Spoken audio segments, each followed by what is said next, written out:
Hello. Welcome and thank you for coming tonight. My name is Kate Staley, and I'm a research scientist with the Penn State Justice Center for Research, which is one of the hosts of this evening's event. My role right now is to tell you briefly a couple logistical issues before introducing you to Tom Poole, who will formally welcome you, as well as introduce our panelists. There are two main logistical issues to share with you. First, the evening is being videotaped and will be up on our website, www.protectchildren.psu, in a couple of days. Anyone wishing to avoid being viewed in the audience should move to a seat at the side or the back of the auditorium. Second, I want to share with you a little bit about how the evening will proceed and how we are doing questions tonight. After Mr. Poole introduces our panelists, they will each briefly tell us about themselves with some follow-up questions by our moderator, Dr. Christian. This will take about 45 minutes. And then the evening will open up for questions and more of a discussion. We really want you to participate. This is very much intended to be a community forum and a public discussion. You all received index cards as you entered the auditorium. These are for you to write questions on as they occur to you in response to what you hear from our panelists, or more generally on anything within the broad topic of child sexual abuse and surviving it, on legal issues, advocacy issues. We will try and answer your questions. The ushers then will periodically be going up and down the aisles to collect the questions. So just fold your index card and pass it along to either end of the row. The cards will be taken up to the question panel sitting off to the side of the stage. There are 4 of us who will sift through the questions and ask them for you. All questions are welcome. The 4 of us are not here to stop certain questions from being asked. Our job is only to ensure that the questions are on topic and not long-winded, so that they may contribute to the evening's discussion and so that as many as possible can be addressed in the time we have this evening, which concludes at 9 p.m. We are also taking questions by email and by Twitter, so one of our panelists has a laptop to take any questions coming in that way. In addition to myself, there are 3 others that will be on the question panel: Dr. Peter Montminy, a well-known child psychologist in our community and the director of Mid-Step Centers for Child Development; Dr. Ann Ard, executive director of the Center County Women's Resource Center; and Dr. Ian Elliott, a research scholar at the Penn State Justice Center for Research. And now let me introduce Tom Poole. Tom Poole has served as vice president for administration for the past 5+ years and has 30 years of service with Penn State. For much of the past year, he has helped President Erickson manage the additional administrative responsibilities that emerged from the Sandusky crimes, including those related to the free recommendations, the NCAA sanctions, numerous Board of Trustees initiatives, and several executive and administrative position searches. We sincerely thank him for his many years of service and specifically for helping us with tonight's events and supporting the conference that takes place Monday and Tuesday at the Penn Stater, despite the weather. We are on for everything. So please let us welcome Mr. Tom Poole.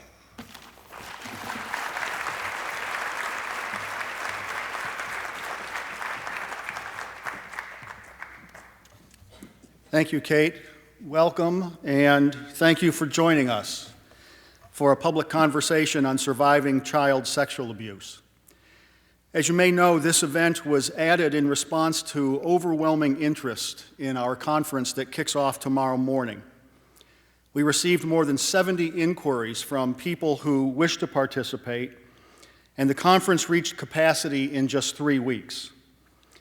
I'm encouraged by the public attention that is focused on the nationwide problem of child sexual abuse, and Penn State, under the leadership of President Rodney Erickson, is committed to leveraging that attention to advance the fight to eradicate it. Can we do it? I'm hopeful. But no one conference will provide all the answers.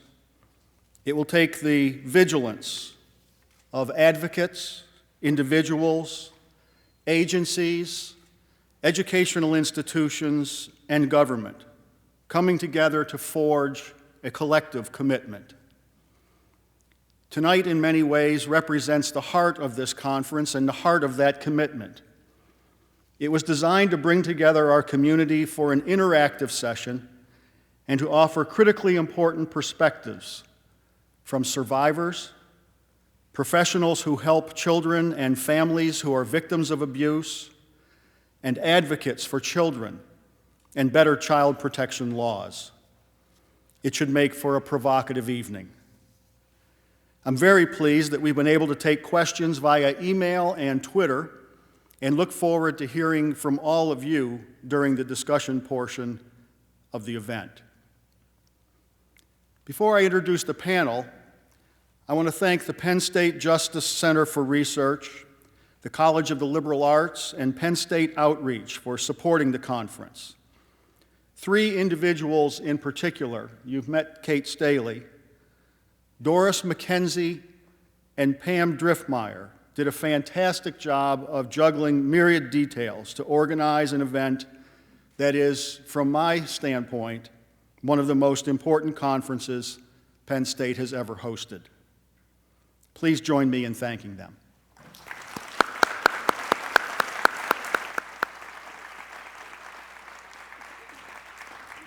This conference has been 1 year in the making, and I assure you, we did not plan to convene during the weather event of the century.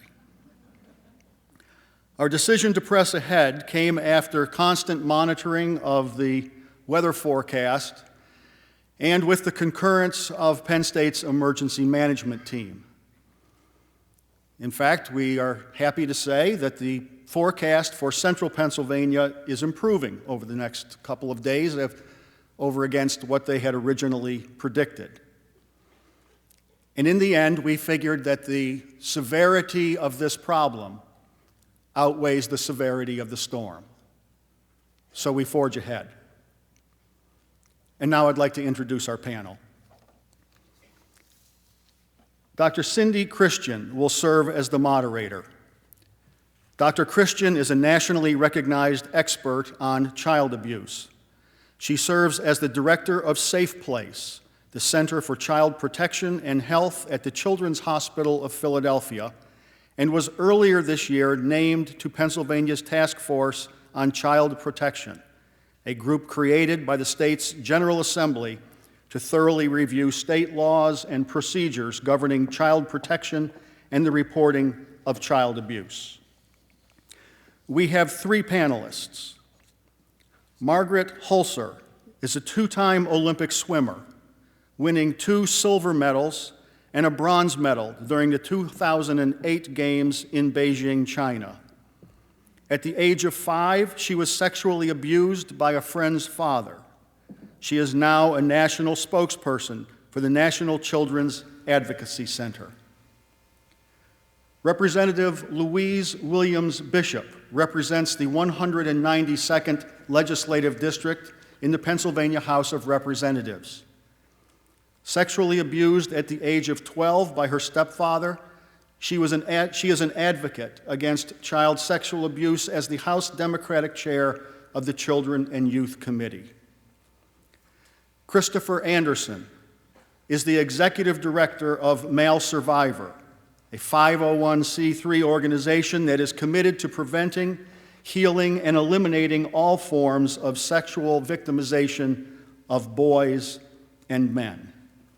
A passionate advocate for the rights of survivors of sexual abuse, Chris joined the organization in 2007 after coming to understand the extent to which sexual abuse and trauma he suffered as a child profoundly affected his life. Thank you again for being here, Dr. Christian. Thank you so much for those wonderful words. It is really my distinct pleasure to be here on this beautiful central Pennsylvania night as a moderator for what I think will be a very informative and hopefully very interactive evening. When I was asked to be the moderator, I've listened to a lot of kind of recent panel discussions with moderators, and I only hope that my job this evening will be easier, as I think we're all on the same side, right? The side of protecting children and helping children and adults who have been victims of child abuse and sexual abuse with their healing and with the protection of all of our children. So at least that job will be easy. What I've asked from everybody, and what I will start with, is just a short story, really, about why I'm sitting up here on the stage. And each of our panelists I've asked to also share with you a little bit about their stories. And then I'll listen carefully to what they have to say, and then we'll start a conversation to really help educate all of you. So my story is probably different from theirs. I'm a pediatrician, as was mentioned, at the Children's Hospital of Philadelphia. And I never heard about child abuse when I was growing up, or when I was an undergraduate at Bucknell University, or when I was in medical school in New York. When I was in medical school, nobody mentioned the words child abuse. I never saw a patient who I thought was a victim of abuse. But then I did my internship and residency training in pediatrics at the Children's Hospital of Philadelphia. And I very distinctly recall my second night on call ever as an intern, when I was assigned to take care of a little boy who was 3 years of age. His name was George, and he was severely beaten by his uncle. And he came in with really terrible injuries. And he was just one of my many admissions that night. And what I like to say, and what I very distinctly recall, is that when I walked or approached that room, I was virtually paralyzed. I had absolutely no idea what one would say to a family where a child was a victim of child abuse, or what you would say to a 3-year-old who was severely beaten, who's sitting in front of you. You know, that night I had some very wise, older, more seasoned physicians and social workers at the hospital who did all the talking for me. I think I probably just wrote the orders. But unfortunately, during my training, I saw countless numbers of children who came in with severe, occasionally fatal injuries at the hand of their parents and caregivers, little girls and boys who had gonorrhea and sexually transmitted infections, and others who described their sexual abuse, children who were terribly neglected. It was all too common. And so when one of my mentors, Dr. Steve Ludwig, asked me if I would spend an additional year after my residency training taking care of and learning about the care of children who are victims of abuse and neglect, I agreed to another year. And it's been about probably 25 or 6 years now. I'm just finishing up. And you know what? It's been extraordinary. It's very, very difficult work. You know, most people who are pediatricians, they go into pediatrics because they want to partner with parents and with children and watch as children grow and help nourish them and keep them healthy and provide support to families. And when you're a child abuse pediatrician, your job is different. Your job is to look out for the safety and the well-being of children who are sometimes too young to say what's going on in their homes and in their lives. Sometimes they're too severely injured to say anything, and sometimes they're just too plain scared. And the work is challenging. You get challenged sometimes by families. You get challenged by communities who don't want to believe that these things can happen to children and look for many alternative answers, some of which are just fabricated and make-believe. So the work is hard, but it's so important, because I think, as we'll all hear over the course of this evening, the abuse of children, whether it's sexual abuse or physical abuse or the neglect of their really very essential needs, is a public health problem.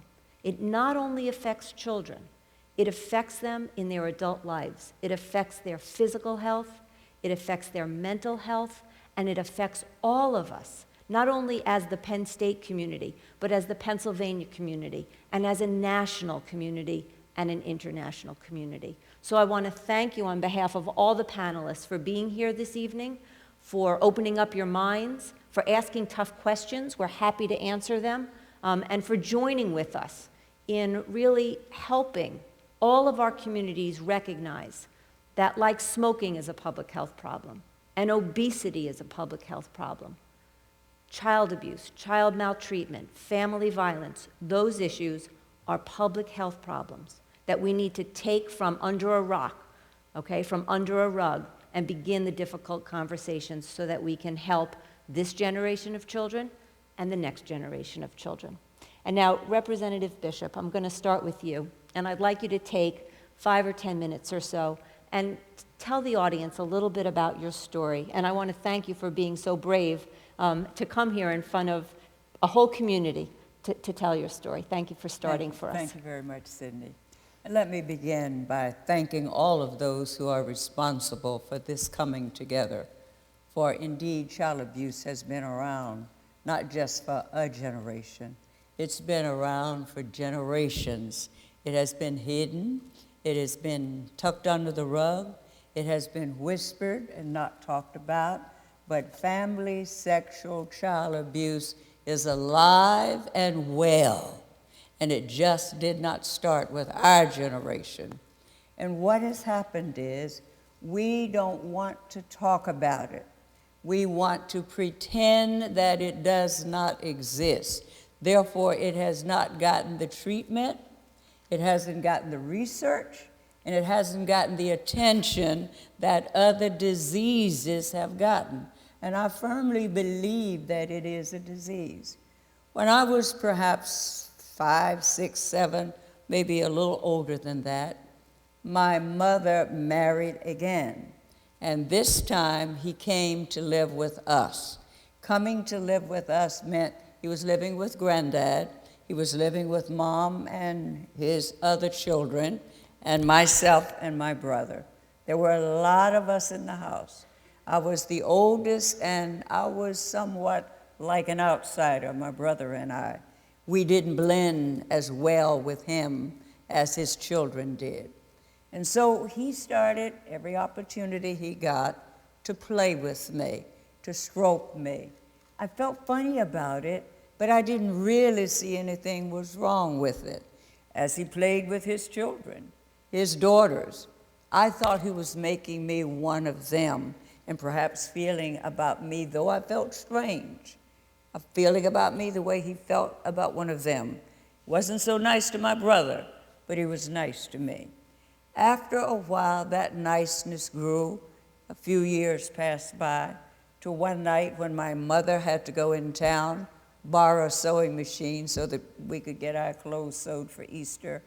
He was left alone with us to keep us. And when I woke up, he was in bed with me, and he was doing more than stroking me. At that time, I was between 11 and 12 years old. I knew what he had done was wrong, though there had never been any conversation, never been any discussion about it. I knew that it was wrong, and it was something that I should tell my mother, but I was afraid if I told her when she came home that she would be angry at me, that all my sisters and brothers would be angry at me, and more importantly, my grandfather would get his gun, his shotgun, and shoot him, and he was a very good marksman. So I kept it to myself, and I protected myself among my other sisters and brothers to make sure that I was never alone and that he would never get the opportunity to do it again. Years passed, and he did get the opportunity once. I was much older. I had written to my uncles, and they had come home, who lived in Philadelphia, often to visit with us, and had promised me when I finished 7th or 8th grade, I think it might have been 8th grade was the last grade you could go to in the country, and was ready for junior high, they would send for me and let me come to Philadelphia and go to school. And I was happy with that. I worked hard, I milked cows, I did everything I had to do to be a good person so that when that time came, my mother wouldn't have any excuse to say no. When he found me alone in the garden or somewhere, I don't even remember at this time where everyone was, but he found me alone again and made an advancement toward me, and I said no. And it was like, what do you mean saying no? Come on. And I said, no, don't you touch me. And if you ever touch me again, I'm going to tell my grandfather, and he's going to kill you. I managed to get away. His whole gentle, kind, cunning attitude. And that's where we make the mistake, because we think men who do this and people who do this are villains. He was as kind, as cunning, as gentle, as nice as you could have expected. But at this point, he turned to someone I didn't know. And he said, you will. I said, I won't. Finally, he did let me go.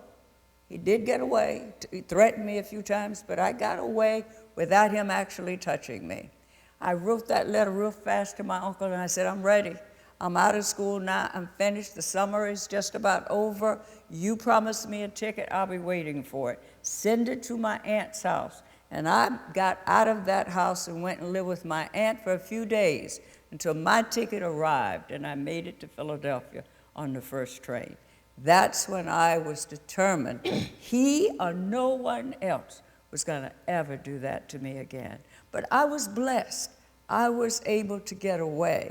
I had somewhere I could go to. Some of those children have nowhere that they can run to. They have no one to protect them, and they have no one to help ease their pain. I have talked to, as a Baptist minister, to many, many people who suffer because there is no one listening to their story. They've been abused. They have no way of getting doctor care paid for. They have no way of getting someone to counsel them, which they need. They have no one that they can talk to about this. It is like a closed issue. It doesn't exist, and society has pretended that it doesn't exist. But it does exist. And if we don't do something and band together and start treating and getting treatment, we can take, if we do, we can take people out of mental institution. If we get treatment for them, we can take people out of alcohol and drug addiction. If we get treatment for them, we can help them find jobs to go to work and counseling and training so they can become whole. Our children are suffering, and we are here tonight to see if we can find ways to collaborate with each other and make them whole. Thank you. Thank you so much.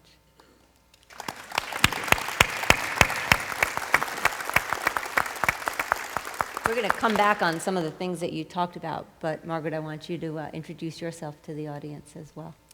Is my mic on? Yeah, I good. am Margaret Hoelzer, and my story is not terribly undifferent. I was sexually abused from the time I was 5 years old to the time I was 7. This was a good friend of mine's father. So my story sort of started off unlike a lot of, not being that different from a lot of different children. I would go to my friend's house to play, and like a lot of parents I see out here in the audience, probably the number one thing you tell your kid when they're leaving the house is essentially, don't embarrass me. Treat your parents' friends like you would treat me with respect. Do what they tell you and listen to them. So pretty much every time I would leave the house to go play, these were the instructions my parents were teaching me, and I would go to my friend's house to play, and this was the setting that I was essentially walking into.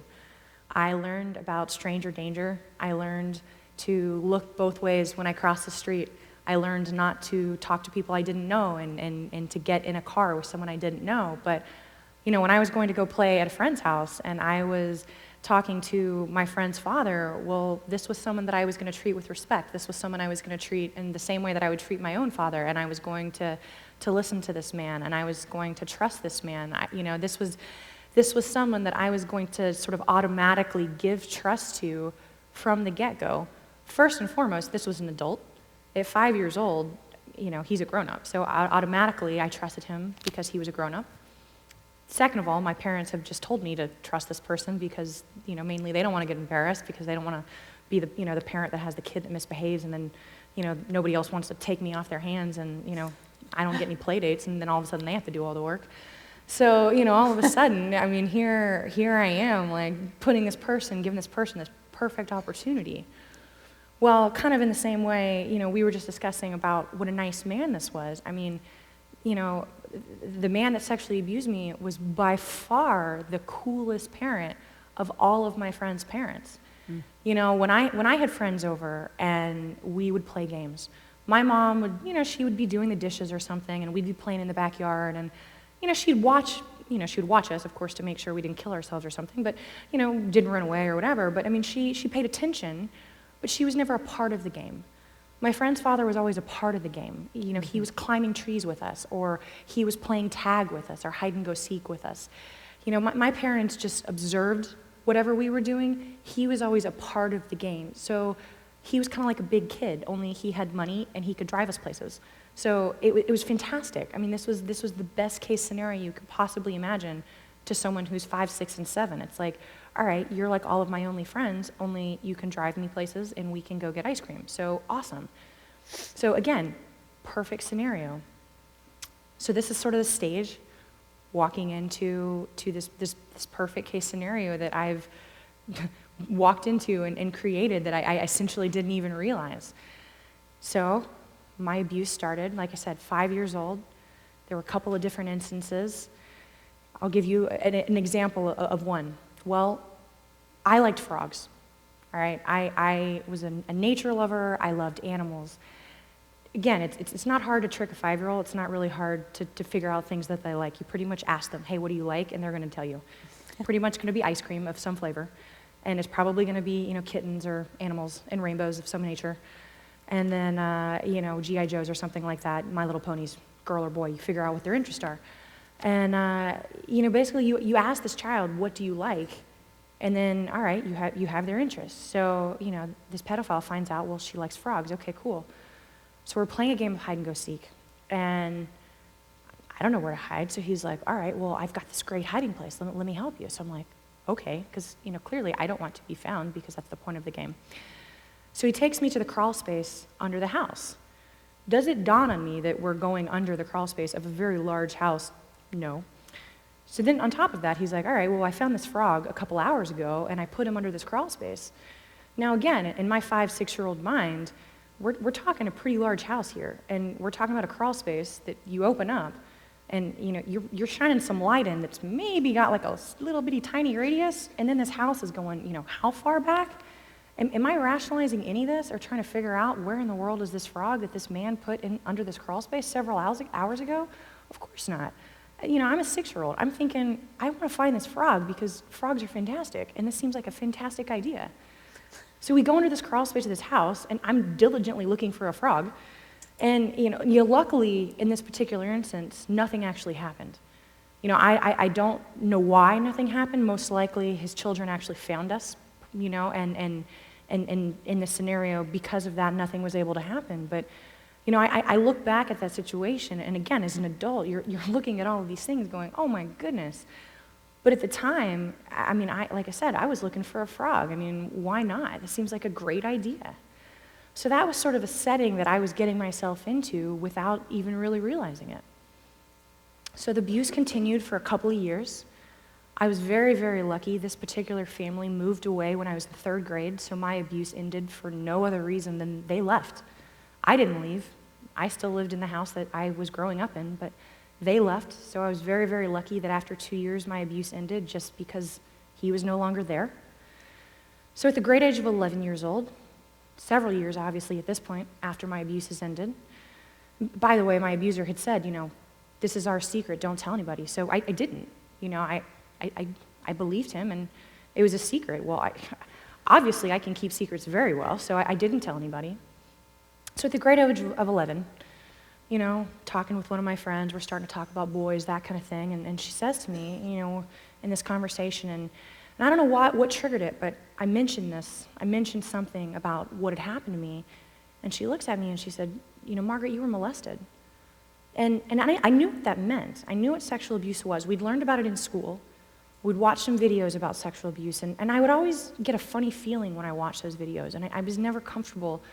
But I never somehow kind of made that emotional connection and the connection in my brain that what I was watching was what had happened to me.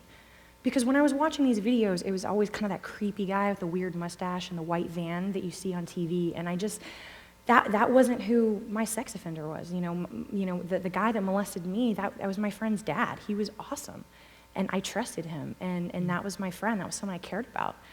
And so I just, even though I got uncomfortable, I never quite made that connection that person was hurting me. And so my friend said, Margaret, you were molested. You need to tell your mom. So I go home, decide to tell my mother. Well, my mother should have had a couple of clues that something was wrong because it was a beautiful day outside, and she had this border that she was putting up around her bedroom, and I offered to help. So as an 11-year-old, that should have been her first clue that something was wrong. So we border her entire bedroom, and I tell my mother my entire story. And, I look back at how my mother just handled this entire situation, and she said all the appropriate, go on, what else happened, and somehow I was able to not fall apart in this entire story, and, whatever, was able to kind of keep it together and let me get through the entire thing. Afterwards, she, of course, called the police. And from there, the police came to the house, You know, I didn't speak with the police at that point, but my mother said, okay, this is what's happened, what do we do, how do we handle this? I'm from Huntsville, Alabama, I didn't mention that before, and I apologize, and they directed her to the National Children's Advocacy Center.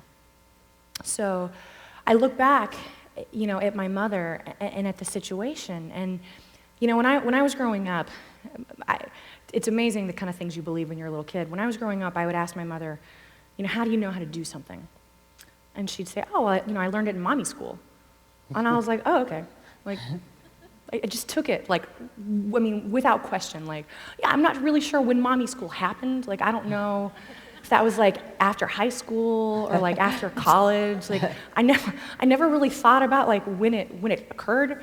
But like, I think her answer to everything when she didn't have an answer was like, I learned how to do that in mommy school. Well, unfortunately, mommy school didn't have an answer to what do you do when your kid's sexually abused. So that's sort of when the Advocacy Center stepped in, and they were mommy school, and they came up with all the answers, and they took over. And my mom was kind of able to take a back seat and say, I'm not the driver anymore. I don't know what to do, and I'm more than happy to let somebody else take over the reins.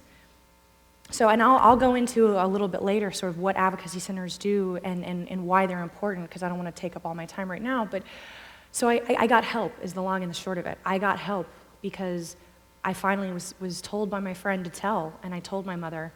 And I was very, very lucky. Unfortunately, not everybody is believed the first time that they tell somebody. So I was extremely lucky that the first two people, my friend who was my age, she was 11, I was very, very lucky that she was smart enough to recognize what had happened and was smart enough to tell me to go to an adult. I was extremely lucky that the adult that I went to believed me and that they got me help right away, and that I went to the National Children's Advocacy Center. I got the help that I needed. I've also been to psychologists as an adult and gotten help as an adult, not just as a child. The second part of my story is that I'm an Olympian. I was the victim of sexual abuse, and I'm also an Olympian. How can that possibly be at the same time, right? And my answer to that is, you know, you can be successful and you can overcome amazing things. I mean, there's survivors of cancer, there's survivors of car accident, there's survivors of every known thing out there, and people survive amazing, amazing things, and they go on and they're successful. And this was the thing that I had to survive, and I somehow managed to do it and was successful at it. So it can be done, but the key there is that I got help and I didn't do it alone. When you look at an Olympic athlete, when you look at an athlete in the NBA or the NFL, they didn't get there by themselves. They have an entire team of people around them. You know, it starts off with your parents driving you to work out, but you have coaches, you have trainers, you have nutritionists, you have doctors. You have so many people helping you on just a daily level that help you get to this. It's not an achievement. I may have been standing on the medal podium by myself, but I didn't get there by myself. There was a whole team of people that helped me get there. So why in the world would I think that overcoming sexual abuse is something that I'm going to do by myself? Why would I want to do it by myself? Let's be honest.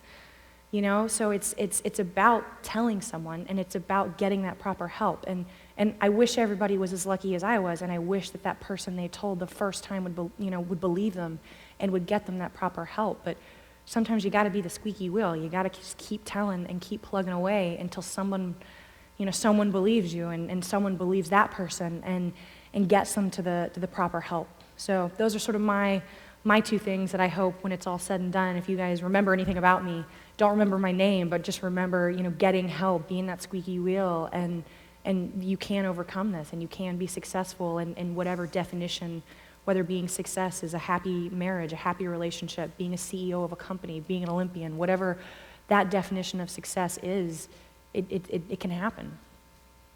Thank you very much.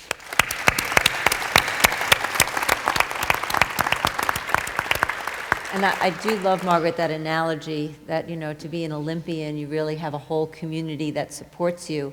And how would we expect, a child who is a victim of abuse, sexual abuse, to kind of just, pick yourself up by your bootstraps and Right. be okay? So thank you. I think that's really very important. Chris, I want to give you time, and I also want to say that I think that it's hard enough for our communities to think about sexual abuse, but I think there's also a very special, in a bad way, stigma when boys are victims of sexual abuse. So, thank you.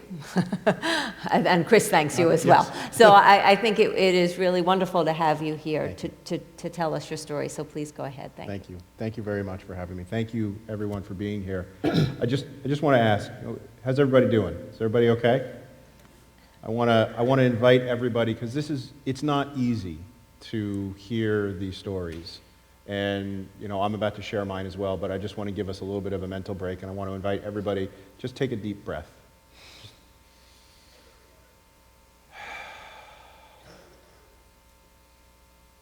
Good. I'm really, really glad to see so many faces in the crowd tonight. I also want to take a second to acknowledge, just as Margaret said, nobody gets through this alone. Nobody heals alone.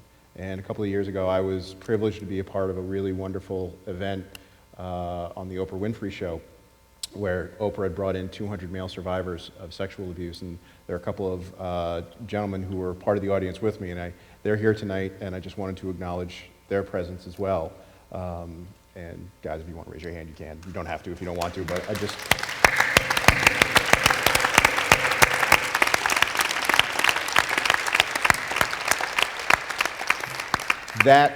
That show was an amazing experience, and it predated the events that happened here with Sandusky by about a year, but in some ways it kind of was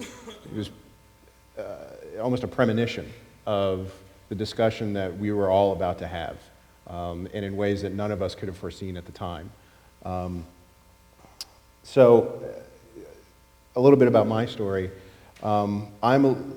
There's some similarities, there are some differences, and every survivor story is going to be unique. But there are always going to be some very common elements, especially when we talk about the aftermath and how it impacts our lives, and how the things that we need sort of at a very basic level in order to survive, in order to move on to thriving. For me, I grew up in a pretty dysfunctional home. Both of my parents they had a lot of their own issues, a lot of their own problems. I can look back now and recognize that these were people who had a very, very difficult time taking care of themselves, and were not necessarily real good at taking care of each other. And I certainly was never well taken care of either as a result. I tell the story, I remember when I was 2 years old, I was having a tantrum in the kitchen, and my mother out-tantrumed me. And I remember at that point getting quiet and going, oh, so this is how it's going to be. Okay. And I was very much on my own throughout most of my childhood. I was an only child, and I really didn't have any social skills. Obviously, in my house, the only interactions I ever saw were my parents screaming at each other, because that's how they interacted with one another. They didn't talk, they never hugged each other or kissed, they just screamed. And nobody ever said anything nice to me. So I grew up basically just trying to find a way to hold stuff together. And sometimes did an okay job, sometimes didn't do such a good job. And as I was growing up, I wound up being one of those odd kids. Fortunately, I was gifted intellectually, I guess. And that, in many ways, I think, saved me for a long time. But it also set me apart. So never mind the fact that I just don't have social skills to start with, and I'm an only child. And I'm just kind of geeky, and I don't really know how to get along with other people. I was also really scrawny. So I was really easy to beat up on, and I became the kid that everybody beat up on in the neighborhood. So round about the time I was 8, there was a man who moved into our neighborhood, and I remember one time on the street when I first met him, he had a son and a daughter, and to the best of my recollection, he was divorced, because it was just him and the son and the daughter. I never saw a wife or a mother in the house. And I met this guy's son, who was about my age, and he was walking down the street, and he had this thing in his hand, and I think it was like an African mask or something. It was a big carving. It just looked really cool. So I went up and I asked him if I could see it, and he said sure, and he was nice to me. And that was like a revelation, because no adult was ever nice to me. So, in fact, almost nobody, period, was ever nice to me. So this guy became a friend almost immediately because I just thought he was nice. And I wound up going over to his house, and I would play with his son sometimes. And I went through a grooming process, which I see now, but of course at the time I had no idea what was going on. Just, oh my gosh, there's a guy who's nice to me, and I feel safe here, and I feel like somebody's actually listening to me. And we used to talk about wrestling all the time. Hulkamania was big back then. This was back in the heyday of the WWF. And everybody at school would talk about WrestleMania and Hulk Hogan versus the Iron Sheik, and so we would talk about that. And eventually, one day, I remember him asking me if I would want to wrestle WWF style with his son. And I remember feeling kind of funny, but what was I going to do? I mean, I couldn't really say no, and his son was going to go along with it, so I was like, okay. And I remember being in the son's bedroom, and he asked us to do it WWF style. And when I asked him what that meant, he was like, well, in your underwear. So it's like, and again, I felt kind of funny, but well, I didn't really know what to say or do, and his son seemed to go along with it, so I was like, okay. And so we kind of wrestled, and I vaguely remember a Polaroid camera and some pictures being taken.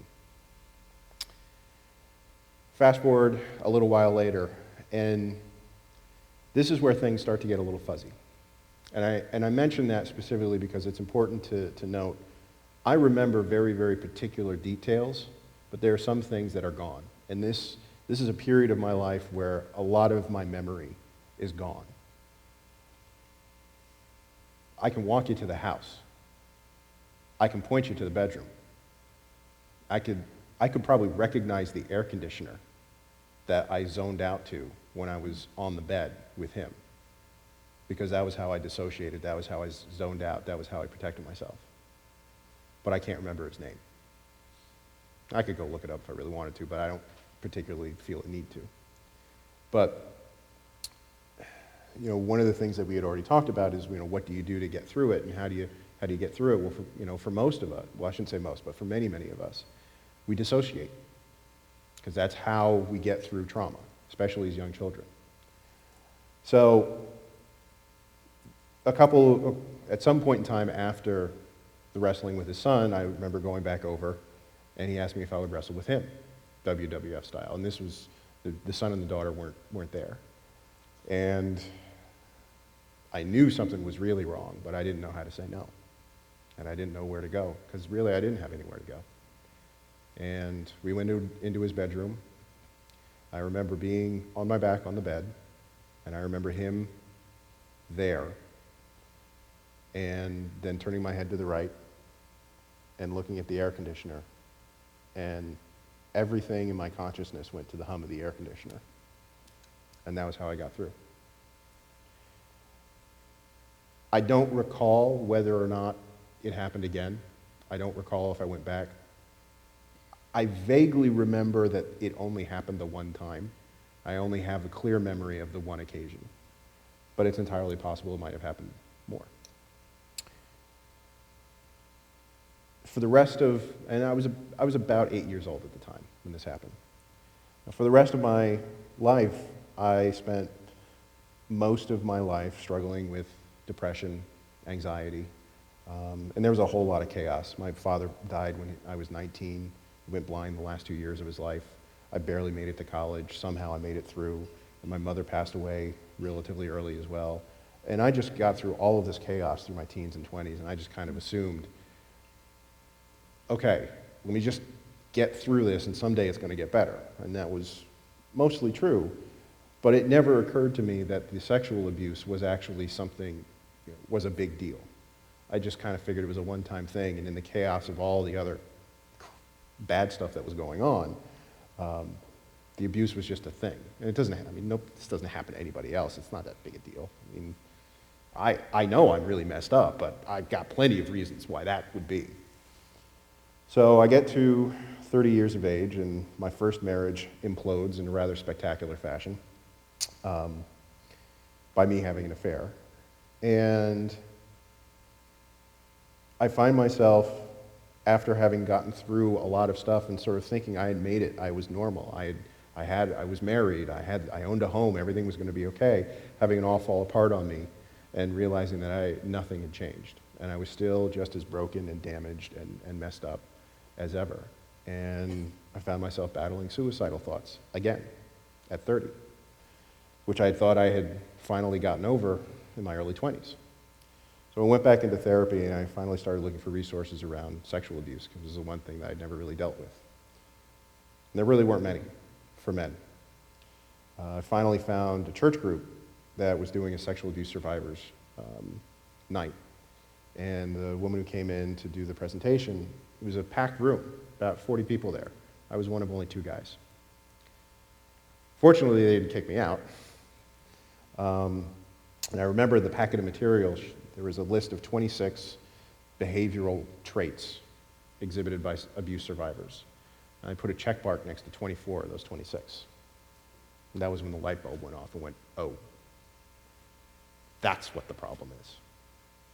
So I started looking for resources, and it was very difficult. Finally, I found Male Survivor and logged on to their website, started my process of recovery by just finding the resources there, and eventually discovering that I wasn't alone. And that was the biggest moment for me. It was the moment when I finally realized it wasn't just me. So that's the start of the story. And I again just really want to stress how thrilled I am to be here. I'm very, very grateful to President Erickson, to Tom, to everybody who's put this together. And I'm grateful to the community for you guys for being here. And I really hope that you guys will be an active part of this discussion. So thanks.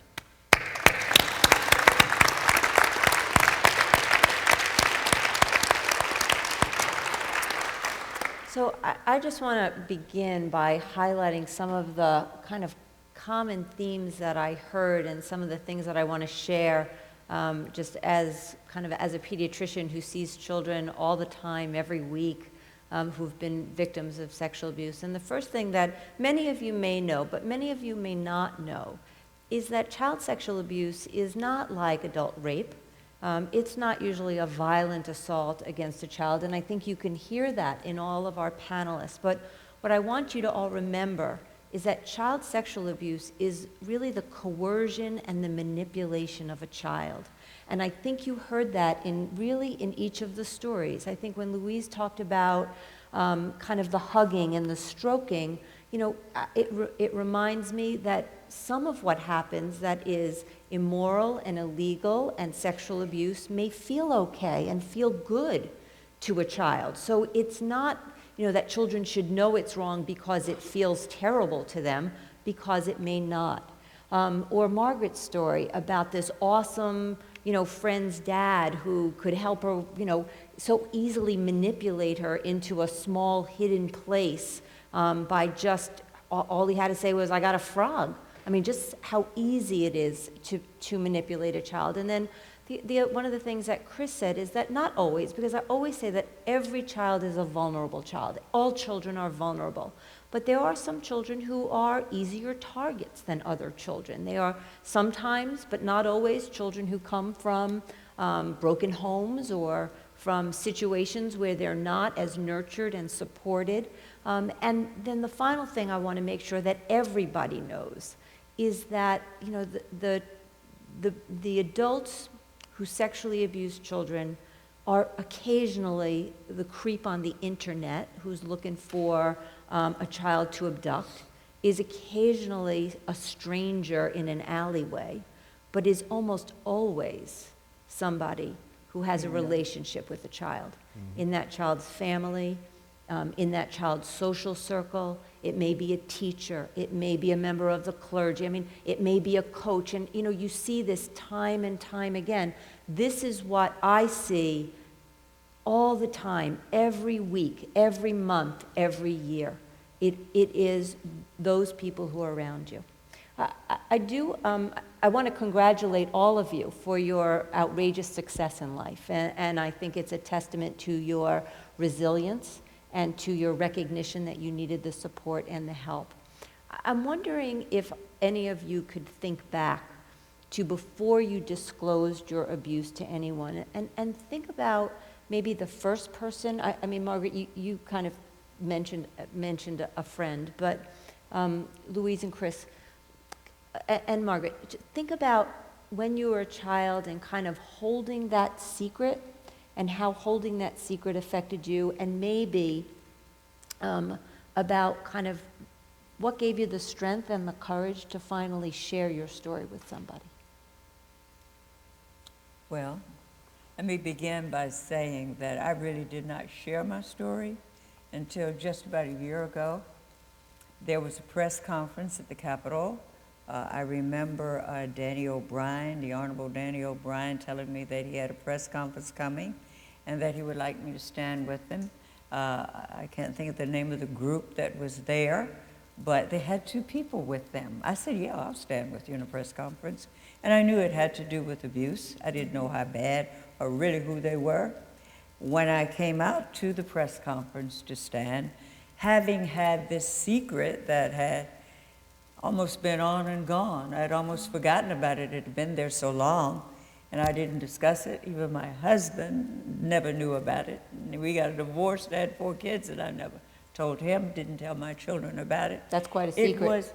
But it was insignificant. I had overcome it, I thought, until I stood at that press conference at the Capitol and heard this man who was a football player, an ex-Eagles, 6 feet tall, probably 200 and something pounds, tell the story of a next door neighbor who was a police officer who molested him as a child.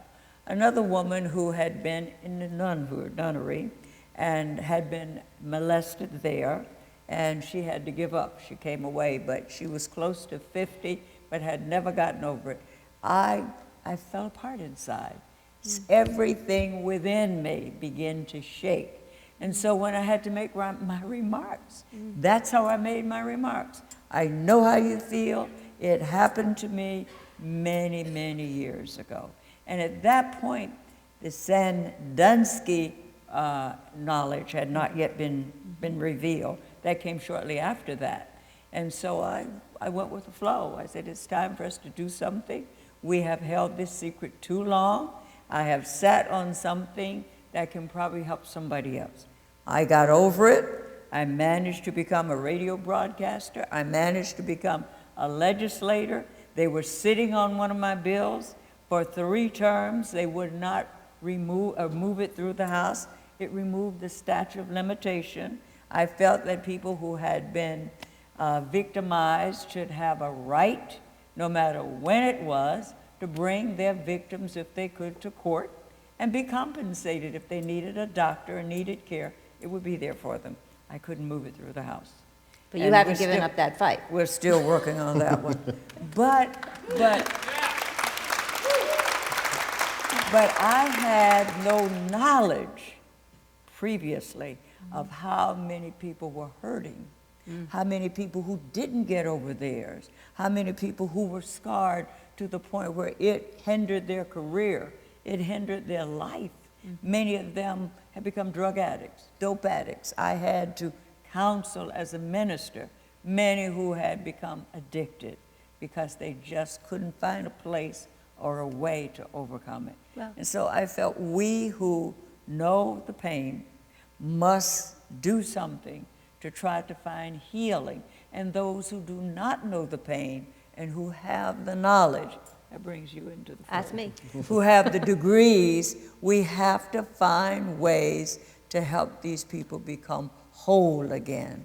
And the only way they will become whole is if those of us who have an opportunity reach back and help put in place what they need to get jobs, to take care of their families, to be able to be whole enough to have a wife and to have children, or to have a husband and have children. It can be done if they have proper counseling, people who have faith in them, and jobs that will give them an opportunity, and they can get training and go to work. That is why I'm here tonight. Thank you so much. It's wonderful. And Chris. I want to sort of pick up the thread on healing and stress You know, and I don't think we can say this enough. It is absolutely possible for every single survivor of abuse and trauma to heal. Absolutely, without question. And I've seen it happen time and time again, and I've seen it happen as late in life as I know a gentleman in his 80s who first disclosed at one of our weekends of recovery. And he's cried tears of joy because he finally put down a burden he had been carrying for 60 years, 70 years. And he said, part of me feels upset because it took me so long, but now I have the opportunity to live still whatever time I have left with a sense of freedom. And that sense of being able to put down the burden, being able to put down the load has been such an overwhelming part of my story in just the past. I started my healing journey in 2007. And I'm not by any stretch of the imagination done with it. You know, I get to wear a suit now, and I get to be in front of the curtain instead of behind the curtain. I was a stagehand for about 15 years before I started doing my advocacy work. And you know, it's interesting. The question that you kind of started us with is, you know, when did you tell? Who did you tell? How did you tell? What made you be able to tell? You know, I was able to tell a couple of people relatively early on, but I was never able to disclose. And it might sound like a funny distinction, but for a very, very long time I was able to talk about it as though it was just a historically insignificant fact. Just a part of my growing up, like, yeah, I had a birthday party at the Oakland roller rink when I was 6, 7 years old and nobody showed up. You know, I thought about it on those terms. It wasn't really until I found support and really was able to start acknowledging the impact that this had on my life that I was able to disclose and start talking about it in a therapeutic setting, to actually start reaching out and giving myself the compassion to think that I needed help, to be able to put the pieces that had been shattered back together again. So I think that's, you know, a very big part of the realization for a survivor is first learning that they're not alone, and learning that the first step of the healing process is being able to speak about it, and to speak about it with somebody that's trustworthy in a healing and in a supportive environment. And that's really hard to find a lot of times. I mean, you think about, you know, even, and I don't, not to demonize Penn State by any stretch of the imagination, this is something that happens in colleges all over the country. Just last week there was an article published by a very, very brave woman who left Amherst, who was sexually assaulted her freshman year, and didn't report it, and was told when she finally did report it by a counselor and a school administrator, there's nothing that can be done. Are you sure this was really rape? So there's a real problem that we have in being able to hear these stories. So, you know, I just think it's important to stress again that it's making the space for disclosure, making a safe space for survivors to be able to come forward is really a very key part of what we need to be doing in our communities to be able to start fostering a healing agenda. Margaret, would you talk a little bit, I know before we even started on the panel, you were talking a little bit about somebody interviewing you recently, and you mentioning kind of the grooming that sometimes happens with children, and the reporter probably looked at you like you were from outer space. So would you elaborate a little bit on that for the audience so they can understand a little bit about the dynamics of child sexual abuse? Absolutely. I did an interview before I came here, and in the interview, I mentioned this word grooming, and the reporter said, well, what does that mean? And I thought, because I think all of us, we talk about sexual abuse, and we know these terms, and we know these words, and so we just kind of throw them around, and we don't really think much about it. And then all of a sudden, you forget that sometimes the average person or the average population doesn't necessarily know what that means. And so, you know, when you guys are thinking about your questions and what you might want to ask us, if we say something and you don't know what it means, you can ask, what is grooming? And that's not a dumb question. I mean, there are no dumb questions, first of all. So grooming is essentially basic, it's providing that avenue for sex offenders to have access to kids. It's first of all, just like we talked about, I'm going to use myself as the example because I'm the best example that I have. So, for a 5, 6, 7-year-old, you've got to, first of all, I know stranger danger. I got that term down. So if you're going to have access to me, you got to go through my parents. So that's going to be the first, object. You got to figure that out. And so that's going to be one. So you might have parents or other siblings. Then you might have other people's parents to deal with. A lot of times there's going to be other community members. So you're not necessarily going to have access to the child right away. So the grooming process is going to be an entire community. So when I was talking to this reporter and I said, in dealing with the situation with Sandusky, all of Penn State was groomed. This wasn't a situation where, it's not just the victim. The only victim is not just the child. There's a lot of people that go through this grooming process, which basically means that this person has to gain trust. Sex offenders wouldn't be successful if we didn't trust them. They wouldn't be successful if they were creepy and they looked funny and, they all drove the creepy vans from Silence of the Lambs. I mean, some of them probably do drive that van, but the moral of the story is we've probably all seen Silence of the Vans and we know to stay away from that van now. And so these sex offenders, unfortunately they're not dumb people. I wish they were, but they are successful because they have to groom all of these different people and they have to gain our trust. And so they have to be leaders in the community. They have to be successful in some capacity. They have to essentially be people that we trust, and they have to, like I said, they're grooming the victim, but they're also grooming the people that surround this victim, like I said, be it those people's parents, their guardians, their siblings, the other people in the organization, if it's an organization, or a church or a school where they're having access to the kids, they have to, gain the trust of the other people around them. So the grooming process is usually, unfortunately, it's a lot of people. It's not just the victim. You know what? I think it's time that we should see if we have some questions from the audience, because I'm sure that many of you do have questions, and we want to be able to answer your questions. So, Kate, will you help us with that? Great.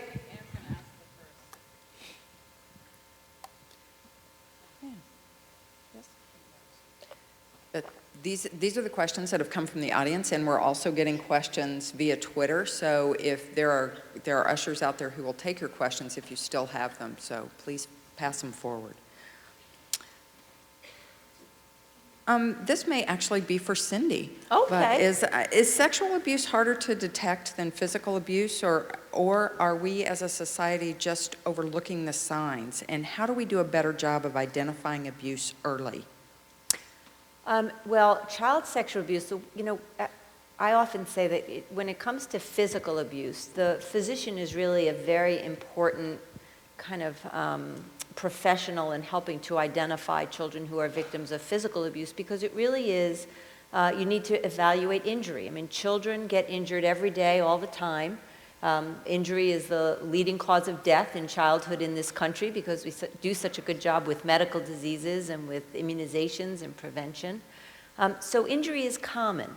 And child abuse as the cause of injury is relatively uncommon if you think about all children. And so what we ask our physicians to do all around Pennsylvania and all around the country is to look out for injuries to either very young children who aren't really ambulatory and running around and injuring themselves, or injuries that don't make sense with the history that a family might provide to you, or injuries that are too severe, but it's an injury evaluation.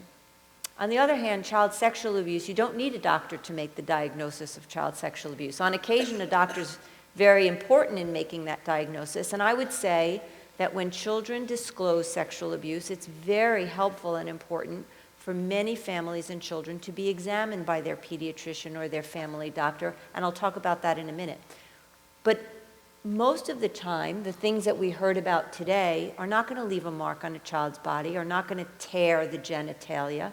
They're not going to leave a sexually transmitted disease. If you bring a child to the doctor for a checkup and the doctor just looks at them and does a good, careful examination, including a genital exam, there's nothing to see.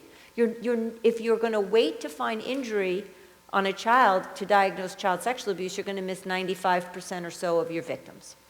The way we make a diagnosis of child sexual abuse in medicine and anywhere is by listening to what a child has to say. Because most of the time we recognize that a child has been a victim because they disclose, which, one of the reasons I talked about kind of keeping that secret is because children don't want to disclose for many reasons. Children are egocentric. They think that what's happened to them happened because of them, because of their actions or their inaction, that it is their fault. And if you remember being a child, the number one goal of childhood is to not get in trouble, right? Kids don't want to get in trouble. They want to get away with stuff and they don't want to get in trouble.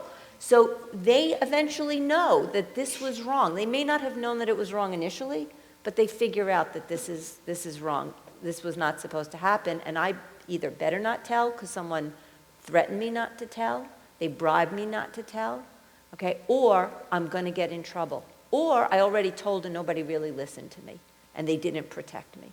So disclosure is the way that we really recognize it. Now, there are children who come to us with really a lot of behavioral problems, and they may be victims of sexual abuse, but there's no single behavior that's diagnostic of child sexual abuse, okay? When you see children who are having behavioral problems, they may be withdrawn and depressed or angry or truant or early experimenters with drugs or sex or whatever. It doesn't tell you they were sexually abused. It tells you that there's trouble. And it's up to us as adults to try to unearth and give them the safety so that they can disclose that. So sexual abuse is a difficult diagnosis to make until a child feels safe enough to make that diagnosis. If I could touch Yes, please. on one thing about that also. I think it's very important to point out that when we talk about children disclosing, and this is also very commonly true of adult males, children do not disclose all at once, typically. The disclosure comes in bits and pieces and stages, and that's also very true of male survivors. So when we're listening, if a child has gone through a very radical behavioral change, for instance, in a very short period of time, and you're trying to listen very hard to really kind of see what's going on, you're not necessarily going to get that information coming out all at once. So, it may be a series of conversations, and it's very important to continually lay out that idea over and over again. You can say anything that you need, anything you want to tell me, you can tell me. I'm not going to think bad of you. You're not going to be in trouble. And just, understand, because I think that's one thing that parents sometimes, don't get. They think, well, if something this horrible happens, shouldn't my child just blurt it out? Well, no, the child's really not going to oftentimes. And sometimes the system recognizes that as inconsistencies in the God, child's yes. Yeah. story, right? And sometimes it's harder to protect the child when what they said one day is a little different than what they say the next day. But as Chris says, that's how children. They're also testing you sometimes, right? They're testing to see what you're going to do with the information they provide. Yes, Louise, and then we'll go to another question. I think one very important thing to remember is most children who have been abused, they were abused by someone they really love, someone they think a lot of, and someone who has developed their confidence. And so they feel that giving them up is going to hurt them. You're going to do something to them. And it's their secret. They have made them swear to secrecy on it. This is just your and my secret, so you can't tell anybody. But most of the time, they're people that they are really fond of. They won't give up that information. And yet some of them blame themselves for it, but they're not going to give up that information. That's why I'm emphatic about making the point that you have to know your child. You have to study them. You have to know who they're with. If you see them bonding with an adult, I don't care who it is, you've got to be close enough that you can feel as a mother or as a father that there is something that just doesn't lay right. And don't stop. Follow your instinct. That loyalty piece is really very, very important. Do we have another question? We have many questions. Okay, well, let's keep rolling with them then.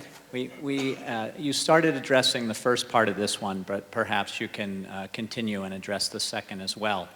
What are the barriers that prevent children and others who know but don't tell from reporting sexual abuse, and what can we do to remove those barriers? Anybody want to take that on?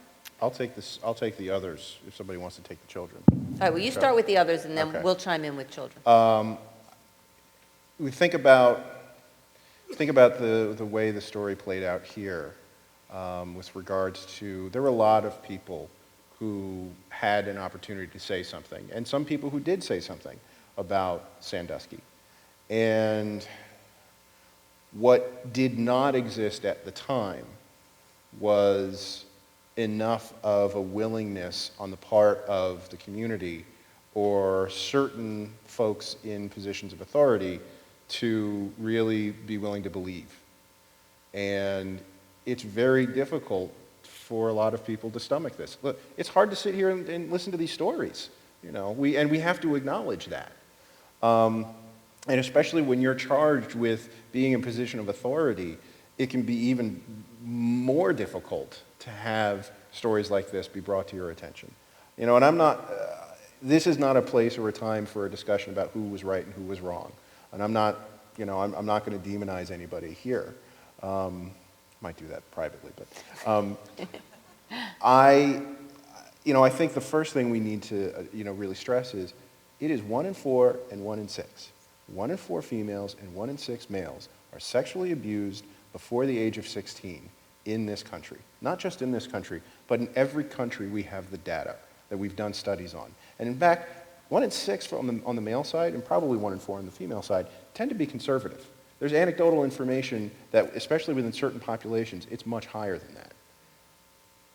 That's more than the incidence of diabetes, more than the incidence of heart disease. And we don't acknowledge that sexual abuse is a public health crisis in the same way as those are. And that's a real problem. So I think, just to answer the question and try and rein myself in so we can get more questions in, we need to be believing that this is really happening, and especially to males. Right now, awareness of male sexual abuse is about 30 to 40 years behind where our awareness of female sexual abuse is. And I'm hoping that we'll be able to move that forward much more quickly.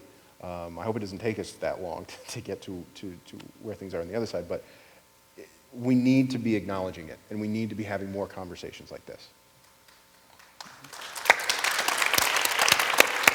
And I think we've touched on, the reasons why children don't tell, but something Louise said is so true and very important, that it's not only true in child sexual abuse, but in all forms of child maltreatment. There are cases where we take children from their homes because their homes are so unsafe for them. But we forget about, we feel like we're sometimes saving a child's life, which we are. But on the other hand, we forget that most children, no matter how dysfunctional their families are, they still love their parents. They love their family members. They want to be home with their families. So that's also, I think, very important to remember, especially when children are victimized within that family unit. Let's go to another question.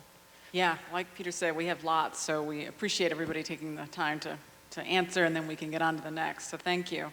So here's a question that I'm not sure who would like to answer, but the question is, does the trauma generally distort a person's sexual identity or proclivities? Does anybody feel comfortable in talking about that? Or we can maybe broaden it to, how does a history of being sexually abused affect kind of your relationships with individuals? I think Chris, you started. Sure. I mean, you mentioned that you had a marriage that imploded. Yeah. Okay, so that would be affecting your personal life. So there's a couple of pieces to this, and I'll try and plow through it quickly. First and foremost, it is important to stress, being sexually abused does not in any way alter one's sexuality in a fundamental way. It does not make you homosexual or heterosexual or bi. It is an experience that can be very confusing and can lead to very, very distorted thinkings and patterns of behavior, but the evidence shows that it does not fundamentally alter the core of who we are as a human being and as a sexual being. And that's a big distortion, especially among male survivors. Sorry, it's going to be a broken record. I'm going to say it over and over again. Because a lot of times the perpetrators against men are males, although when we expand our definition of what sexual abuse is, it is a different picture. But generally speaking, males are who we think of as people who are sexually abusing boys, and that causes a lot of confusion. But again, it does not make you into something that you are not, fundamentally. In terms of how it impacts, our ability to be intimate, or our sexual proclivities, people run the full gamut. Some people become very, very Promiscuous? Thank you, promiscuous. Some people become very ascetic. Some people do not have any sex at all, do not want anybody to get close to them.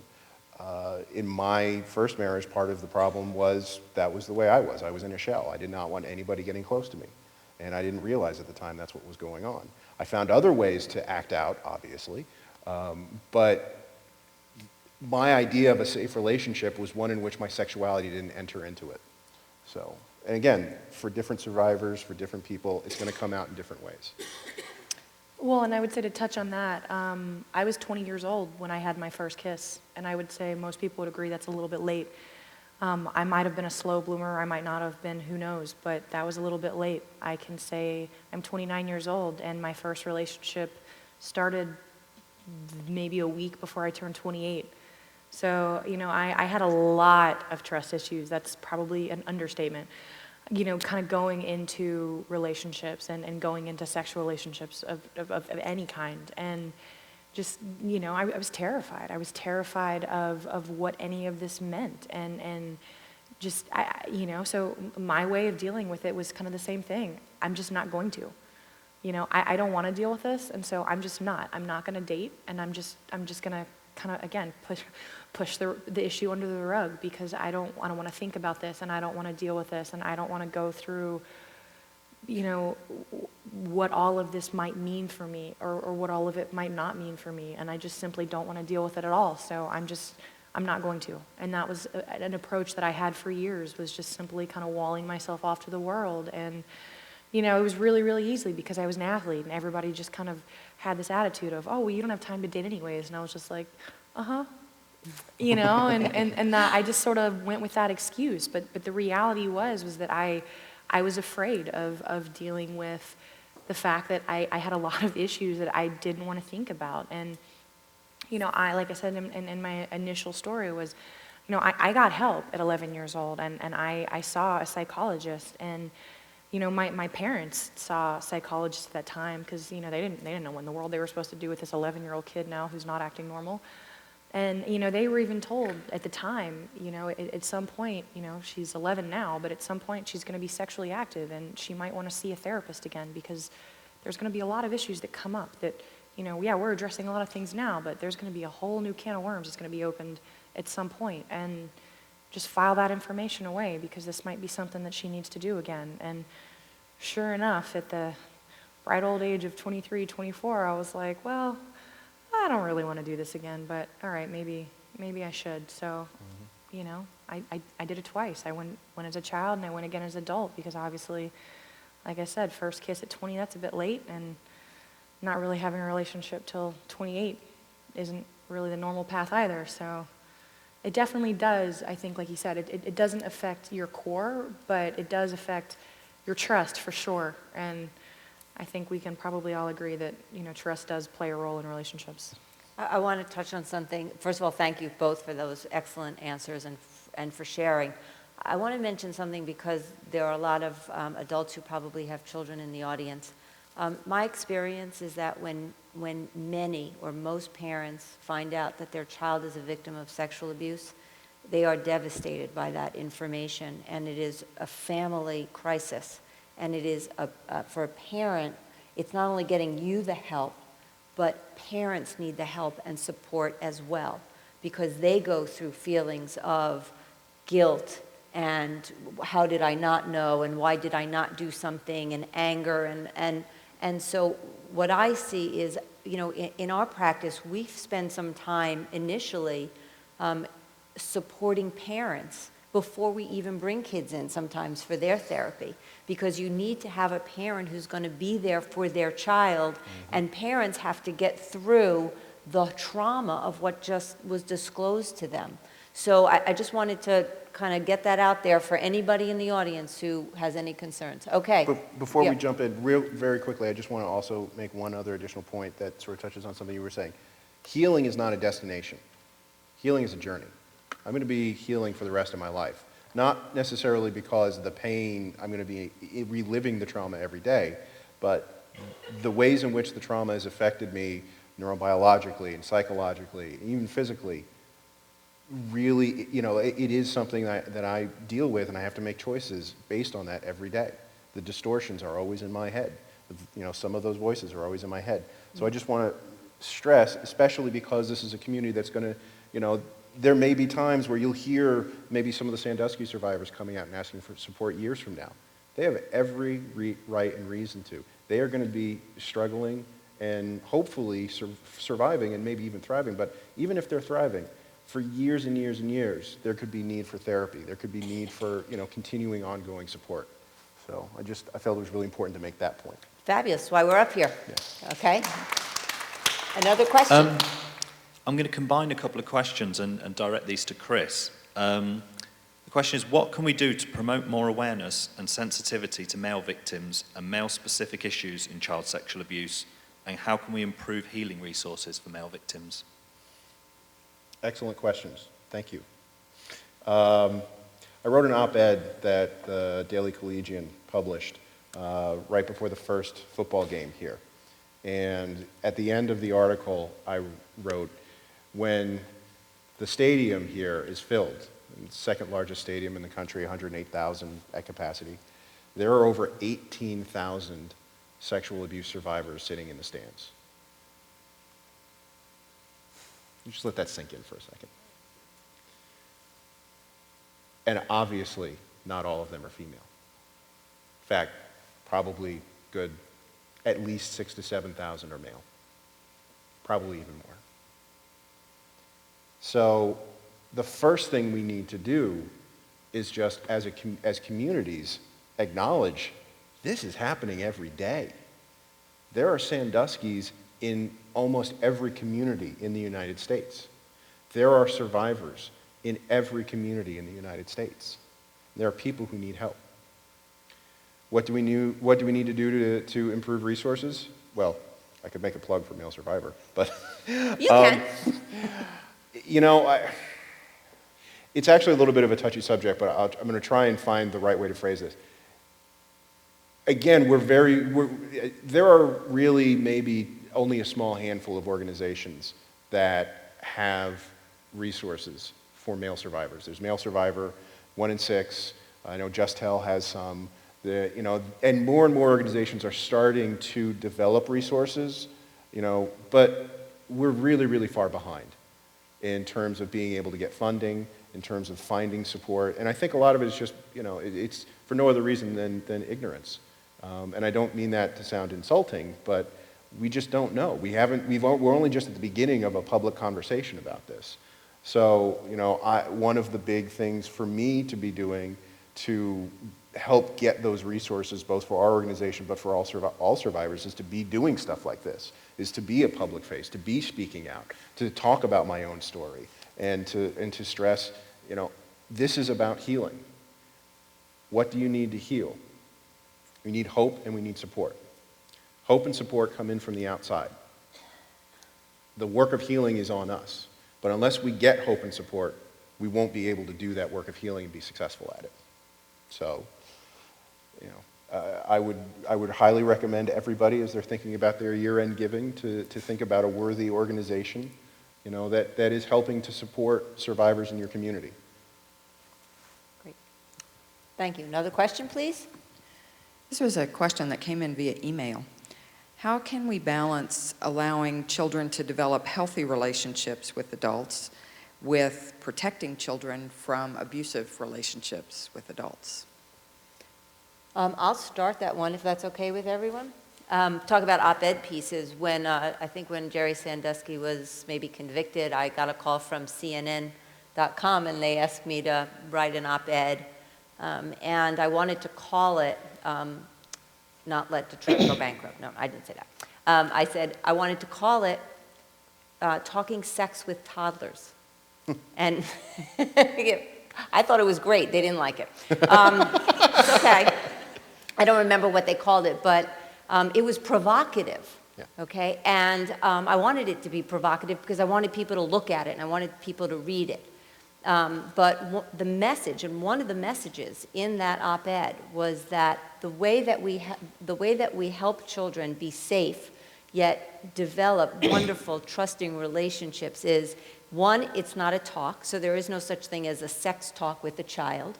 It is an ongoing conversation that you have with children that starts when they are very, very young. So, many of you who are parents remember, teaching your little one-year-olds to point at their nose, and that's so fabulous, and at their ears, and even at their belly button. But when I see kids in my clinic and I ask the parents, what name does your child use for their genitals so that I can use those terms, the most common response that I get from parents is this. Because there is no name for the genitals. They don't name them. And, jokingly we say, it's funny, but it's not funny. If you don't name a body part for a child, it tells that child that area is so off limits. If I don't even name it, you can't talk to me about it. Okay, so we teach our children all of their body parts when they're very young. And when they discover the differences between boys and girls when they're 3 years old or so, that's healthy, and let them ask their questions and begin to teach them about privacy and what's private on your body and what's private on other bodies, and we're not allowed to touch other people in their private places, and but it's not I'm going to sit down with you, my 4-year-old, and teach you this and then go on your way and you should know it. And then as children get older, one of the most important things that we teach them is that there are no secrets between parents and children. And we start with that when they're very young. And it really allows children, you tell them as their parent, there is nothing that you can't tell me that I won't hear and I won't listen to. And again, that is not a one-time conversation. That is a way that you raise your children. You encourage them to tell things that are good or bad or happy or sad or scary, just that open line of communication. And then as they get to school age, you use the daily news, you use what's on television, you use the Jerry Sandusky case to reiterate and remind the children that there are no secrets, okay, and that they can come to you and tell you anything. And that's how I believe, I'm not a psychologist, I'm a pediatrician, but that's how I believe you can raise children to be both trusting, okay, but also give them permission and an expectation that they can tell you everything. Others want to comment, or shall we move to another question? I was just going to say, kind of on a funny story, I remember being in 4th grade and coming home and asking what a condom was. And I'm sure my mother was completely horrified by this entire situation, but she answered it, and she didn't act horrified. I don't remember what she said, but she learned it at mommy school, though. Right, she learned it at mommy school, exactly. She handled it great, and this was not a traumatic experience to me. She handled it. She didn't say babies came from a stork, I don't remember this horribly graphic description that scarred me for life, but she explained what condoms were for. All right, my question was answered. I went and played outside. It was over, no big deal. Who knows what she did afterwards? She probably was like, oh my God, I need a beer. But, the point is that it was not a traumatic experience. It was just, I asked that question just like I would ask what any other question was, like when I come home from school, I hear a word I don't know, just another day. It's not a big deal. And, the same thing, when I decided that I was going to tell my mother, it never occurred to me that my mother wouldn't believe me. Like that was never even a thought process. Granted, it hadn't occurred to me to tell my mother before that because I didn't connect the dots that I was being sexually abused. However, once my friend said, tell your mom, it never even entered my brain that I wouldn't be believed. It never entered my brain that this wasn't a conversation that we could have. It wasn't an easy conversation, and I was nervous about it, but it never entered me, and it just never occurred to me that we couldn't have that. So absolutely, having that open door communication, knowing that you can talk about anything is so important, and at an early age, kids know that. And I'll illustrate that from the other side. I was not able to talk to my parents about anything, ever. And I was on my own for just about every single thing. I couldn't talk to them about the fact that the kids beat me up, couldn't talk to them about the fact that people made fun of me, certainly couldn't talk to them about the fact that this guy down the street did something. So I carried this inside for many, many, many, many years. And a big part of the core struggle, even still to this day, of the way I see myself was greatly informed by growing up in an environment where it's not that I wasn't allowed to, it's that, well, like I remember, my mom out-tantrumed me when I was 2 years old. I knew I was on my own from pretty early on. But that's a really horrible place for a child to be. And I'm still, I still am just starting to come to grips with how that's impacted my sense of self and my ability to be kind to myself, but let others be kind to me. So. Yes, Lou. I have listened carefully, and please let me ask this question. Do we find that children that are sexually abused have issues prior to their being abused? It appears that some of the children already are having problems. It's easier for an abuser to get to a child that is withdrawn, a child that has issues, a child that is closed off, a child that is unhappy, a child that has no friends. The first person who comes along and shows some friendship, then we have to find a way of separating that from the child that is sexually abused, and it makes them like that. Some of the children are withdrawn and are like that and are having issues. Anyway, which makes it easier then for an abuser to come in. I think that that's very true. I think, not to kind of get too far away. No, just being so specific, but I think Margaret's story and Chris's story are very different stories about kind of where their childhood was. And so, yes, it's true that there are children who are more easily victimized because they are more easily identifiable targets for a pedophile. Exactly. But I also, I wrote that in my op-ed, in my CNN op-ed, and then like a lot of people thumbed up it. I was really excited by it. But they had comments, and people wrote comments, and one woman wrote the comment that all children are vulnerable.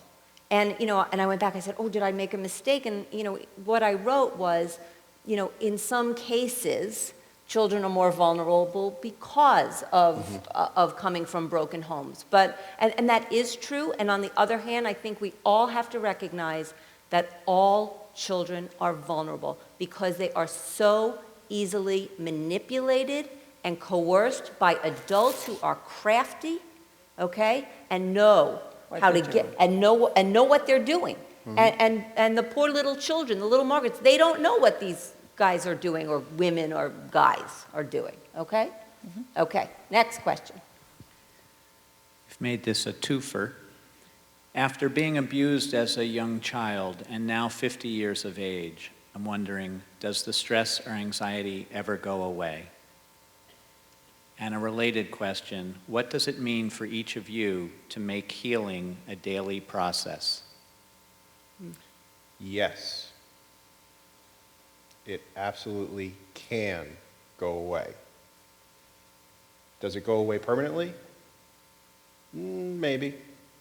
Will the grooves in our brains that were laid down by the traumatic experiences and the years of maybe messed up behavior, does that ever go away? No.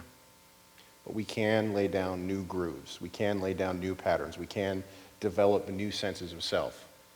And in terms of how we stay in those places, there's a lot of different tricks, there's a lot of different tools. Everybody, healing, the core elements of recovery, hope, healing, support, I think are the same for everybody.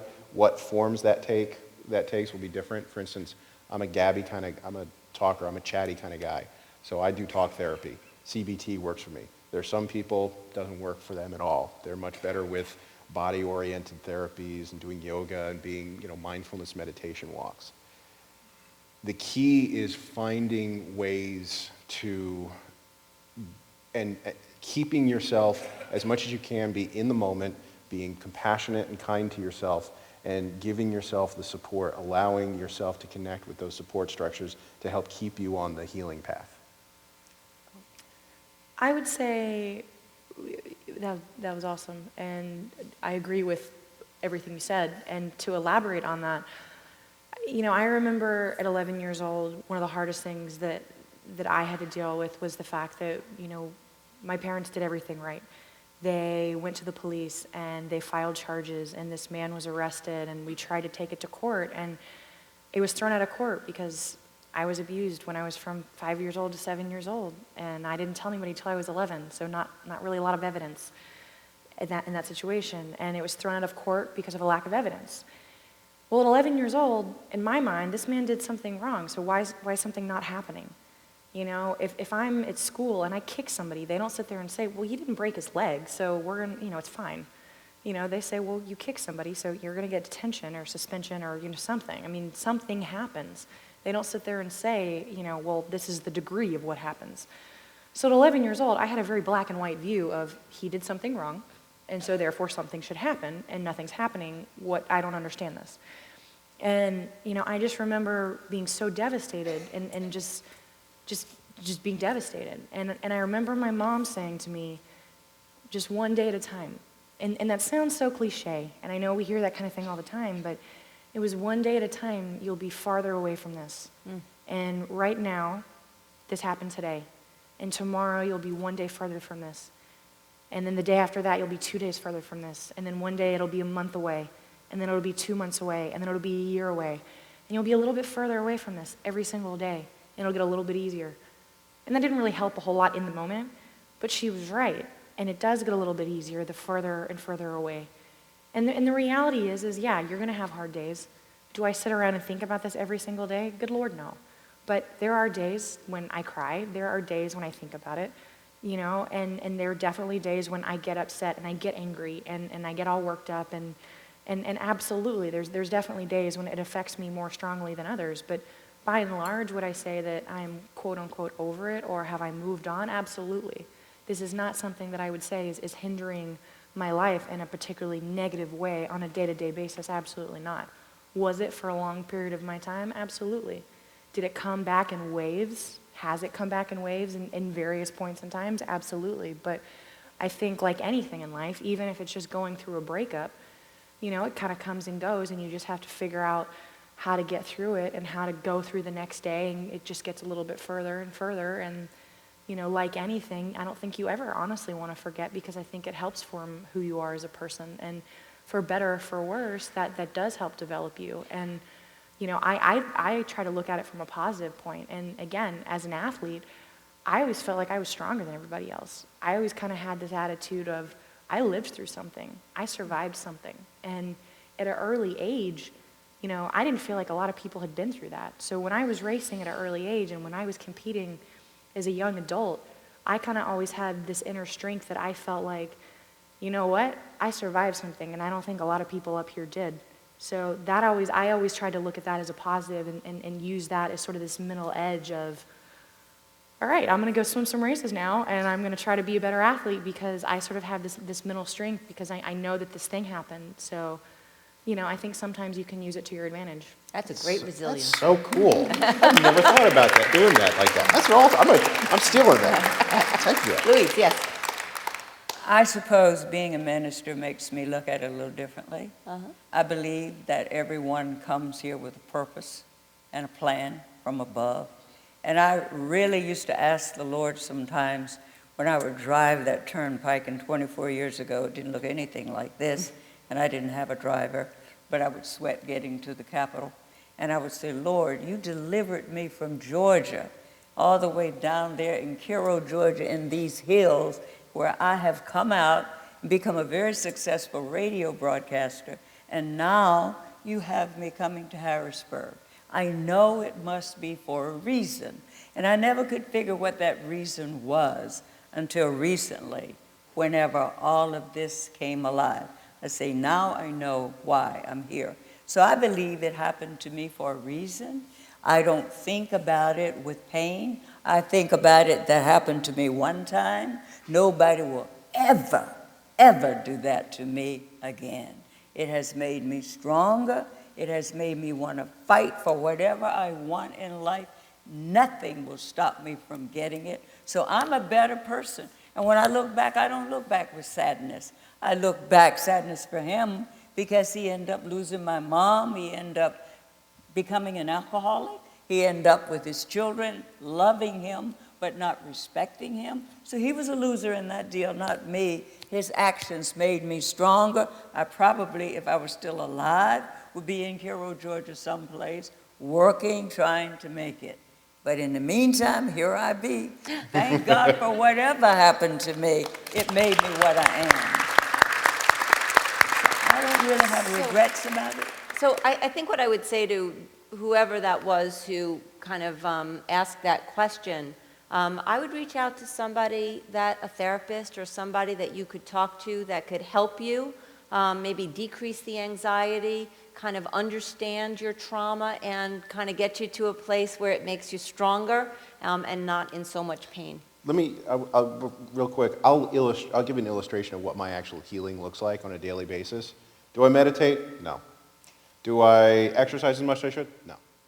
Am I on medication? Yes. And I probably will be on medication for the rest of my life. And I struggled with that for a long time. I didn't want to be on medication for a long time. But I've gone through the cycles up and down and on and off, and now I found the right balance, and I'm stable, and and it's funny, I just actually ran out of some medication a couple of weeks ago, and I noticed the difference. I see the edge of the cliff. I'm not riding it, but I see it off in the distance. And a part of my healing process is just accepting that this is part of who I am. I'll probably be, on maintenance medication for the rest of my life for anxiety and trauma and depression. I'm trying to eat better.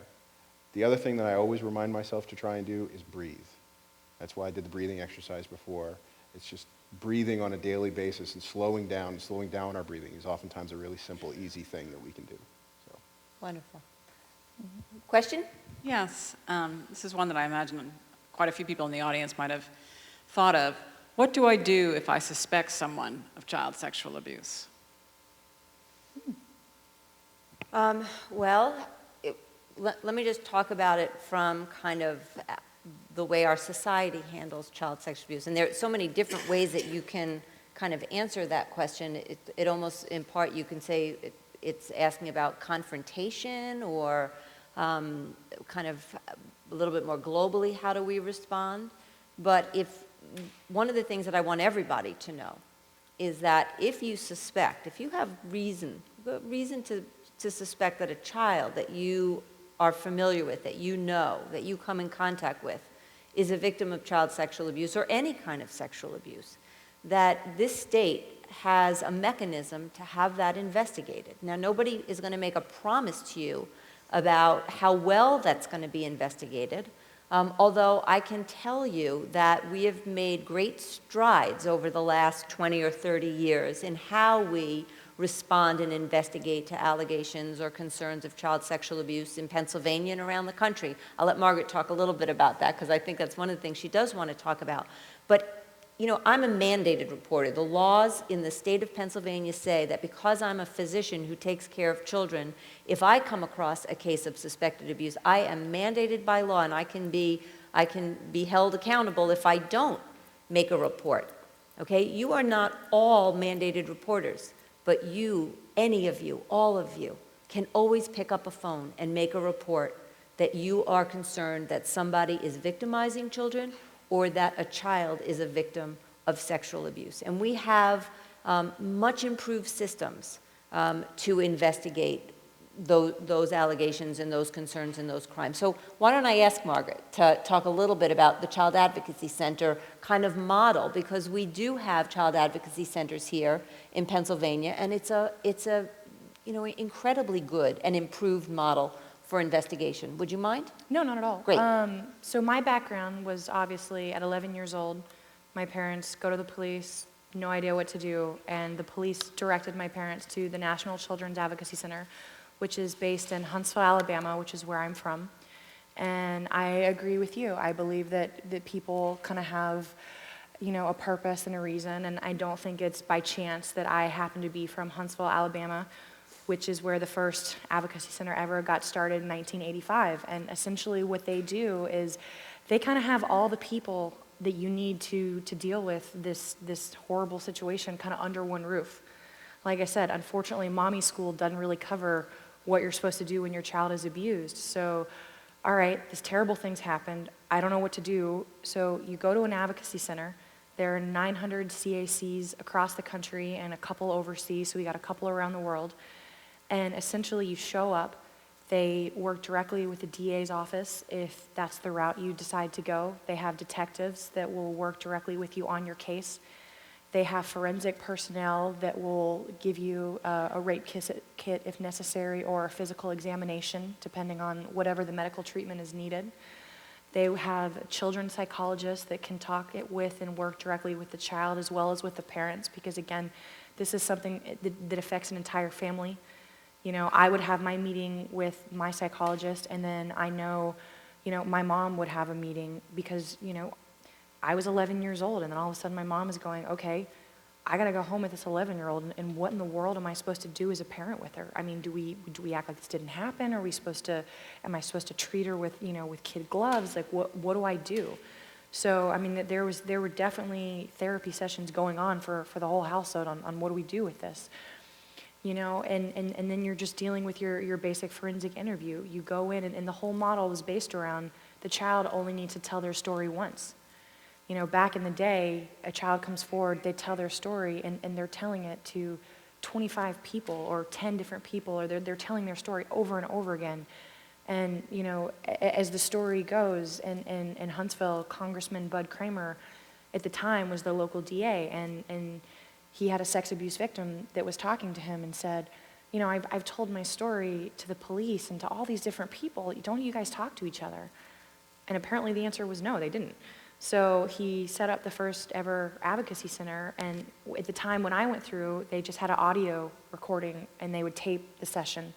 And now it's, of course, everything's much more high tech than that. And of course now, you know, they'll videotape it, so the child is only having to tell their story once, which is so important because this is like we talked about, it's such a traumatic experience having to tell it at all. Mm-hmm. So, you know, obviously this child is, I mean, they are going to tell it more than once because they're going to tell whoever it is that they told to get them to an advocacy center in the first place. And then, of course, there's always that chance that if it does go to court, that they might have to tell it again in court. But obviously it's a lot less than it was in the past. So basically the way I look at it is an advocacy center kind of puts all the right people under one roof, and all of this is free to the victim. The other thing I want to highlight, though, is it's all under one roof, but, you know, historically, we have had systems in place where a child welfare agency is responsible for the safety and protection of abused children, especially in their family units and in their households, and we have police who investigate crimes, and district attorneys who prosecute criminals, and therapists who take care of children. But an advocacy center is only successful if you break down all those different silos and you begin to have professionals who are responsible really for the overall safety and protection of children working together. Absolutely. And that's really been, I think, the beauty of this model. And we do have a number of child advocacy centers around Pennsylvania, and I do believe that there is some urgency and some desire to develop kind of a child advocacy center here in the Penn State community. But I will say this, that my experience with being involved with the development of a number of different child advocacy centers is that you need to have a champion. You need to have a champion in that community that can drive that process forward for your community. So I just want to put it out there to all of you professionals, okay? Okay, how are we doing? Can I answer one last thing on that? Yeah. And if anybody would like to be that champion, you can talk to me afterwards, and I will put you in touch with the right people, because all of the training happens in Huntsville, Alabama, so that's where you get to go and learn about it. And then you can talk to me and hang out.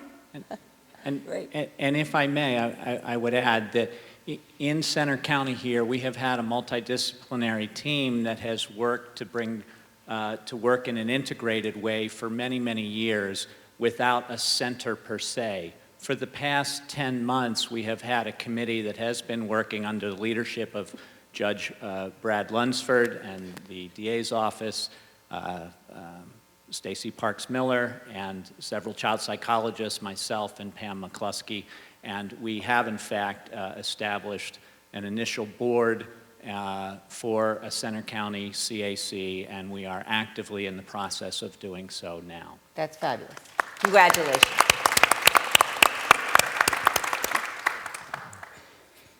Combining two questions here that we've had. How do we educate parents and other adults to listen to and react appropriately when a child comes to them to tell them of abuse? Well, you know, I'll start by saying I think that's something very difficult to kind of teach a parent, okay? Because what parent kind of wants to even hear or imagine that their child might come to them someday and disclose that they've been a victim of sexual abuse? So, like, you know, as a pediatrician, you know, there are lots of things we try to teach our parents, right? We call that anticipatory guidance. As children grow and develop, you know, between this visit and the next visit, what is it that you might, that I anticipate you might be experienced with your child, whether it's the terrible twos or toilet training or, you know, going to school, bicycle helmets, all those different things. But you know what? Like, teaching a parent how do you respond when a child discloses is not something I think anybody actually thinks about telling an adult beforehand.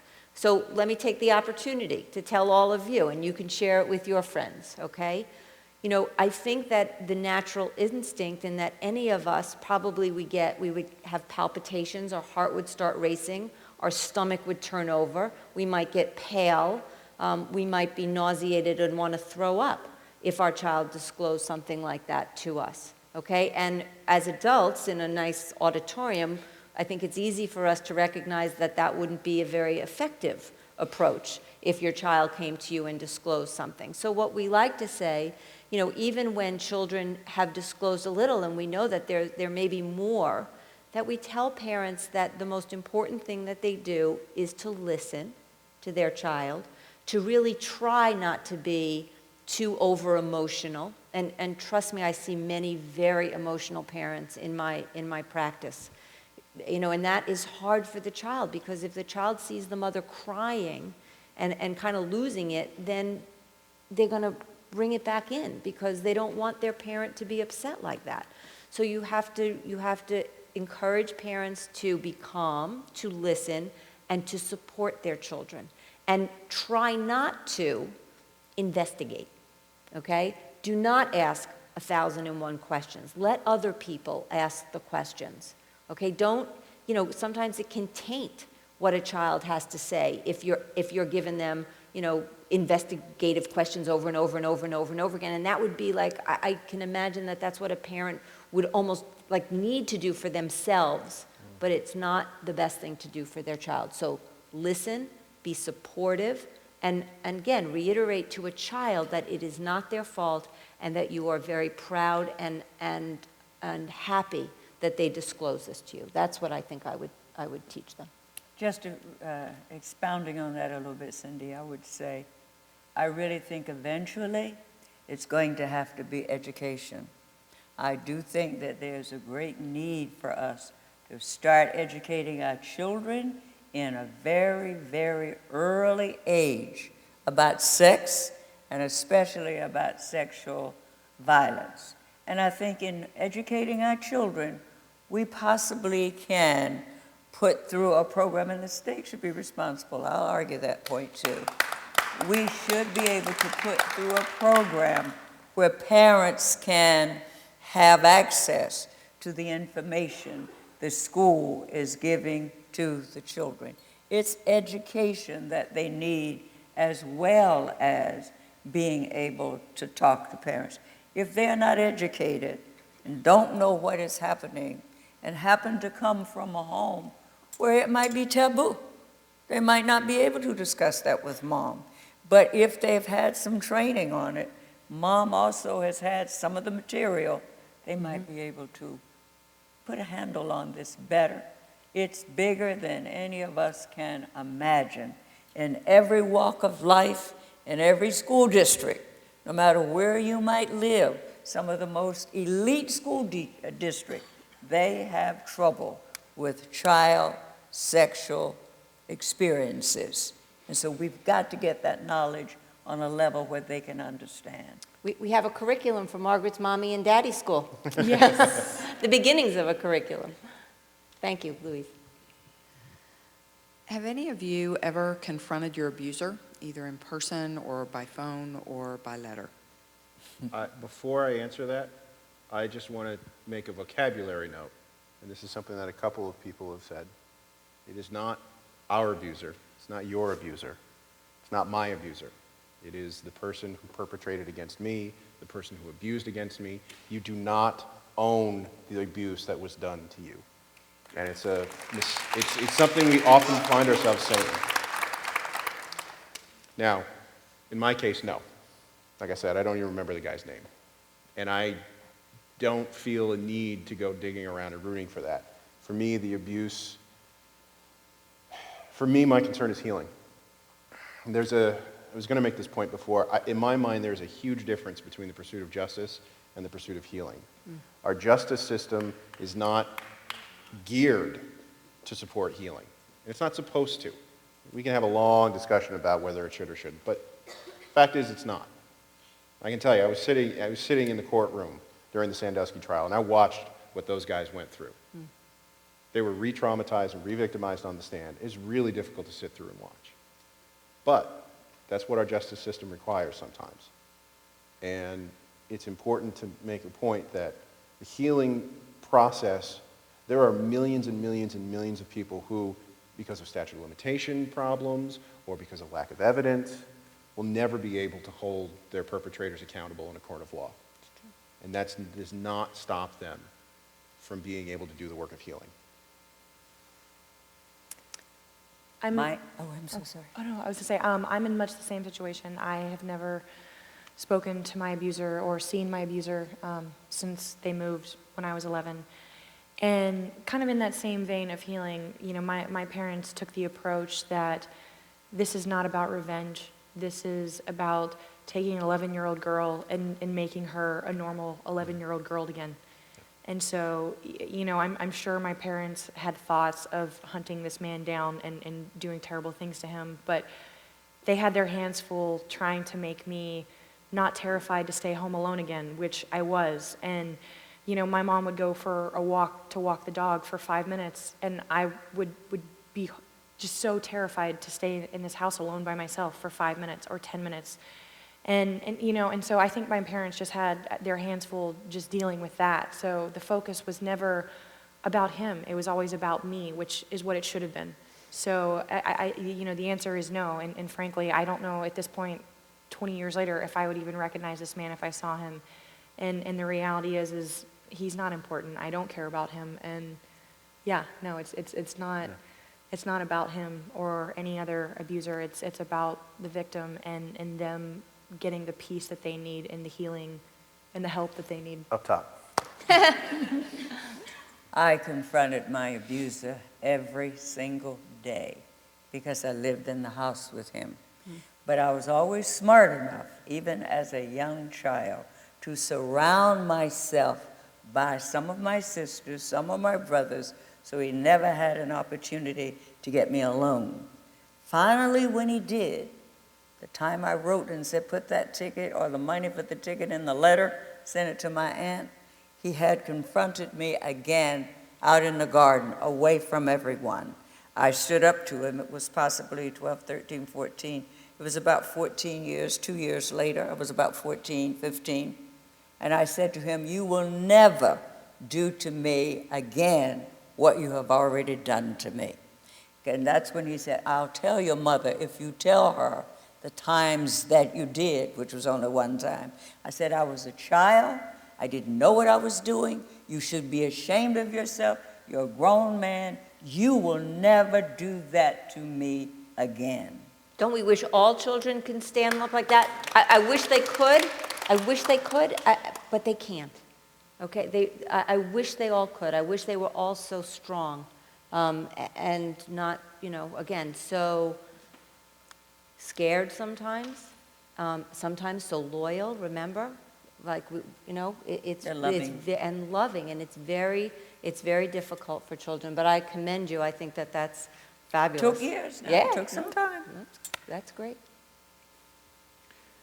A student has come forward to me, another student, about their abuse as a child.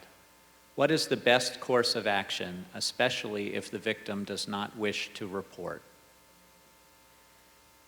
Tell them to call Andrea Falzone. The most supportive thing that a teacher, administrator, a friend, just anybody can do is to be sympathetic, to make a space for that survivor to share. That's, all of you here tonight have played a part in my healing process because you were a witness and you believed what I said. As in that position of a teacher has had a student disclose, I think one of the first things that you should say is thank you. Thank you for sharing that with me.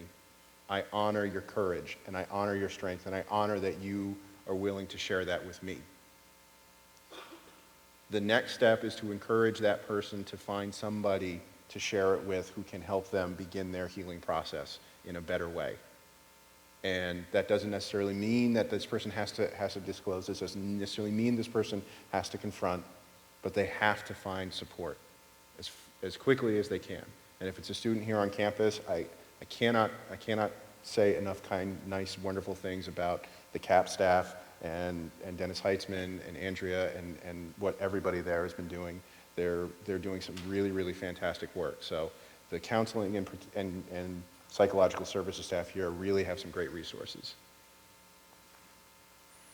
Louise, you want to add to that? Unless that student is very, very weak, I think they should be encouraged to report it, to stand up to it, and they will never be healed completely until they're able to confront and get out of them what has happened to them. For them to carry that all their life and not want to report it, I counsel every day that someone comes to me and asks me, and I encourage them, if they haven't reported it, to report it. Mm-hmm. It was easier for me because I was out in the country and there was nobody really to report it to. Mm-hmm. And I don't even think there were any authorities in that day. But in this day and this time, there is a law that can deal with that.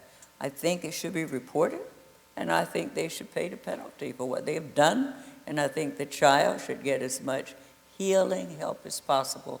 But as long as they are protecting their abuser, they're going to feel bad. I also just want to add a quick thing, and that is that I don't want us to forget that pedophiles don't usually have one victim or two victims, right? Anybody. That they have scores of victims, or sometimes hundreds of victims. And so sometimes being able to be that first voice, is a way to have accountability to someone who may have been perpetrating against many other children or adolescents, and that can be very powerful as well. But I think I agree. I agree wholeheartely, and I agree that it is important that we encourage those who are able to do so to make reports as soon as possible. But I feel passionately that the first step, the first thing we need to encourage people to do is to get the support they need for themselves. And I agree with that. And I don't Start think the healing. and I don't think that necessarily, stops us from being able to encourage people to report, but I've seen too many circumstances, read too many stories where somebody was forced into, and this even happened in the Sandusky trial, where somebody was forced into a situation where they were made to report, and it wound up actually, from a legal standpoint, making things more difficult, because of, discrepancies in testimony and people walking back and not wanting to say and then saying, but also just making it a more difficult process for those guys. So. And remember that we can't put all of our eggs in the legal basket as Yes. well. So if that's really your response, report, and then that doesn't work out, that, you don't want to leave the victim high and dry Right. with, kind of that one avenue that you gave Yep. that victim. So again, as with everything, we have to have some flexibility in our response. I was really just pointing that out because Yes. there was a part of my brain thinking, that pedophiles often have many victims. Absolutely. How are we doing? I think More? we're reaching the end of our time. Oh, I look thought at I would that. ask one last question and Sure. then close the evening. This is kind of a two-part question.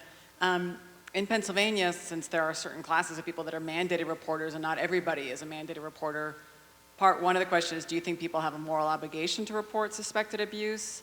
And what protection is given to mandated reporters if the report is unfounded? So I think, I'm going to use the word children. Remember, Chris, we talked about this. So I think as a society, we have a responsibility to our children. I'm a pediatrician. Okay, my career has been devoted to the health and the well-being of children, and much of it to victims of abuse and neglect. And I believe strongly that all of us, remember, there's that African saying, it takes a village, right? But it takes a village to look out for children. And so even if you're not legally mandated to make a report, I think that we have a moral obligation to our children. It's really not only to children at large, it's to children in our society, it's to our communities, it's to our states and to our country, really to kind of stand up when we see a child who's been a victim.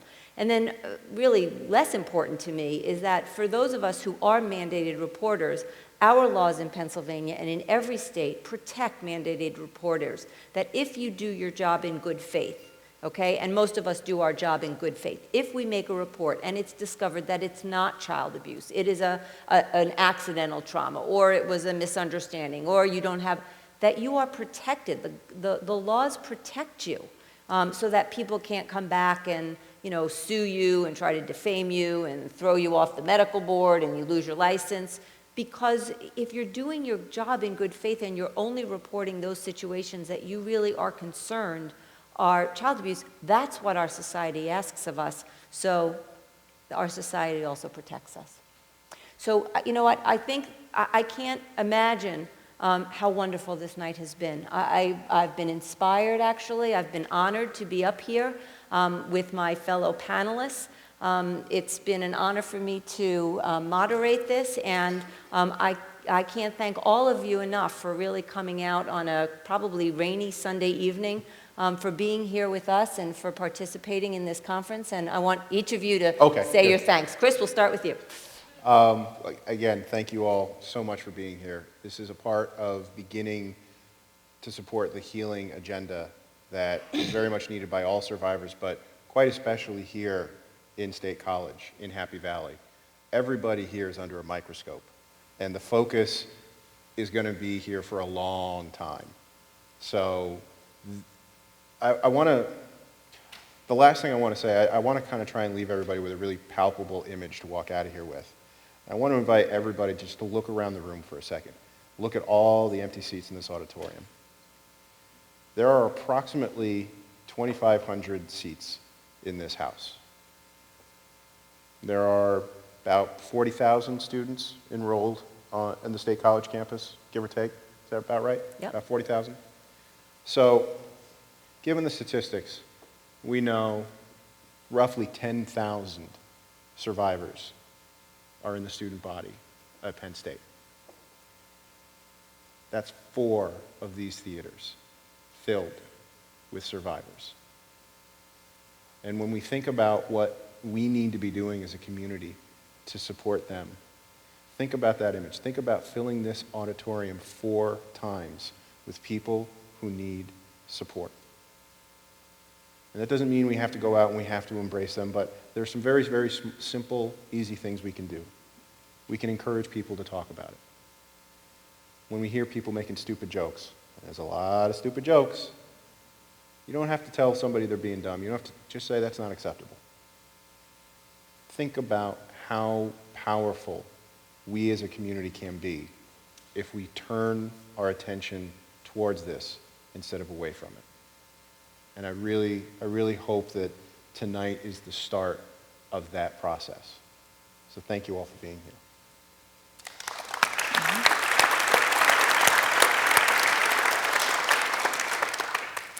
In much the same vein, I was so honored to be asked to speak on this panel and to be here.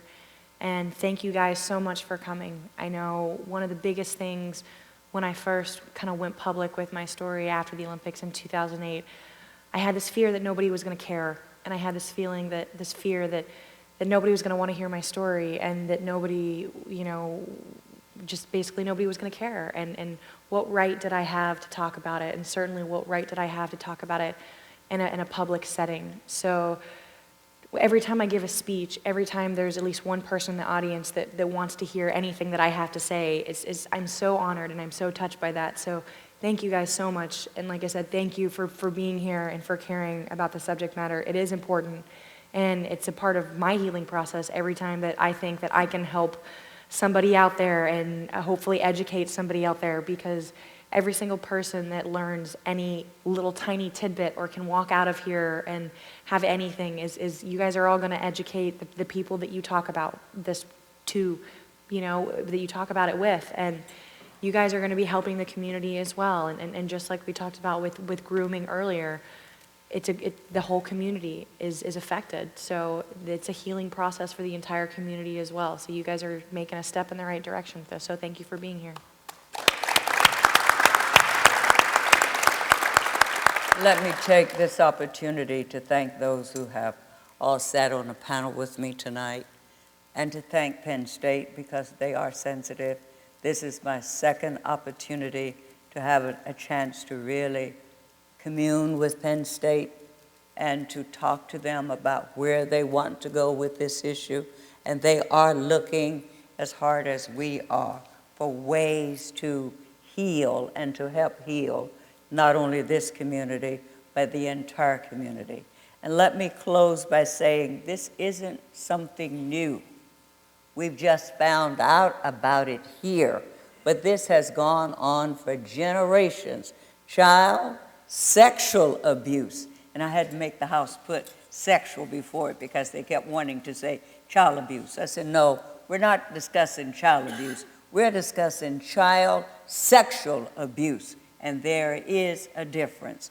Child sexual abuse by community leaders and family members, mothers, fathers, aunts, uncles, cousins, in-laws, it has gone on for years. It is time for it to come out of the closet. It's time for us to look at it as a sickness and do something about it. And it's a little bit different from a pedophile who just go around looking for kids that they can make love to. These are their children's parents sometimes.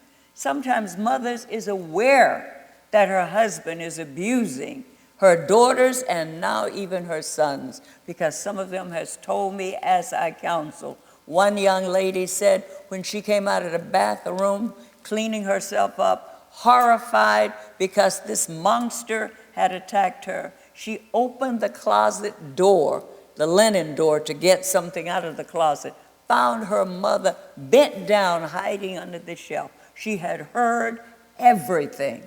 So it's time for our laws to be stronger. It's time for those of us who are activists to really be activists. And it's time for us who know to open our mouth and talk. It's been too long. And if we're going to help heal the community, we've got to put all else aside and move where we have to move. That means making sure the law is there to protect them and making sure parents are held accountable when they know their children are being abused. And yes, I do think that there are parents who care about their children and who are trying to do everything they can. But there are also parents who turn their heads and look the other way. Some are natural born mothers, not adopted mothers. Those are the things we have to look at, and those are the things we who are activists must continue to come together, talk about, form organizations, groups, go out and work and do what we can. Some of us survive, and we do better. Those of us who are stronger and are able to do better. The weak must bear the burdens and carry forth the cross for the strong must carry forth the cross for the weak. Some are not strong enough to fight. Then we who are strong enough have to stand up and fight. That should never, ever happen to anyone again. As long as we who are able are out there fighting and carrying the flag, it won't. So in closing, thank you for allowing me to come. I feel very strongly about being an advocate for our children. And I know their difference. I know there are women that are raped, and we have all of those advocacy groups. I sit as chair of the children and youth for the entire Commonwealth of Pennsylvania. Every one of those children are my children.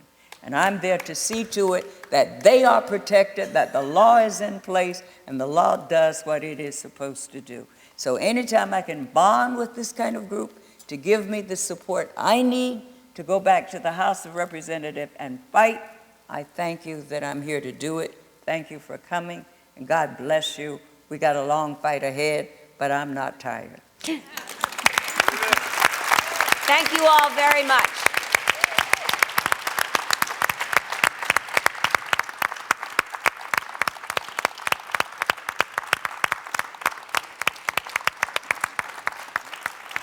Thank you.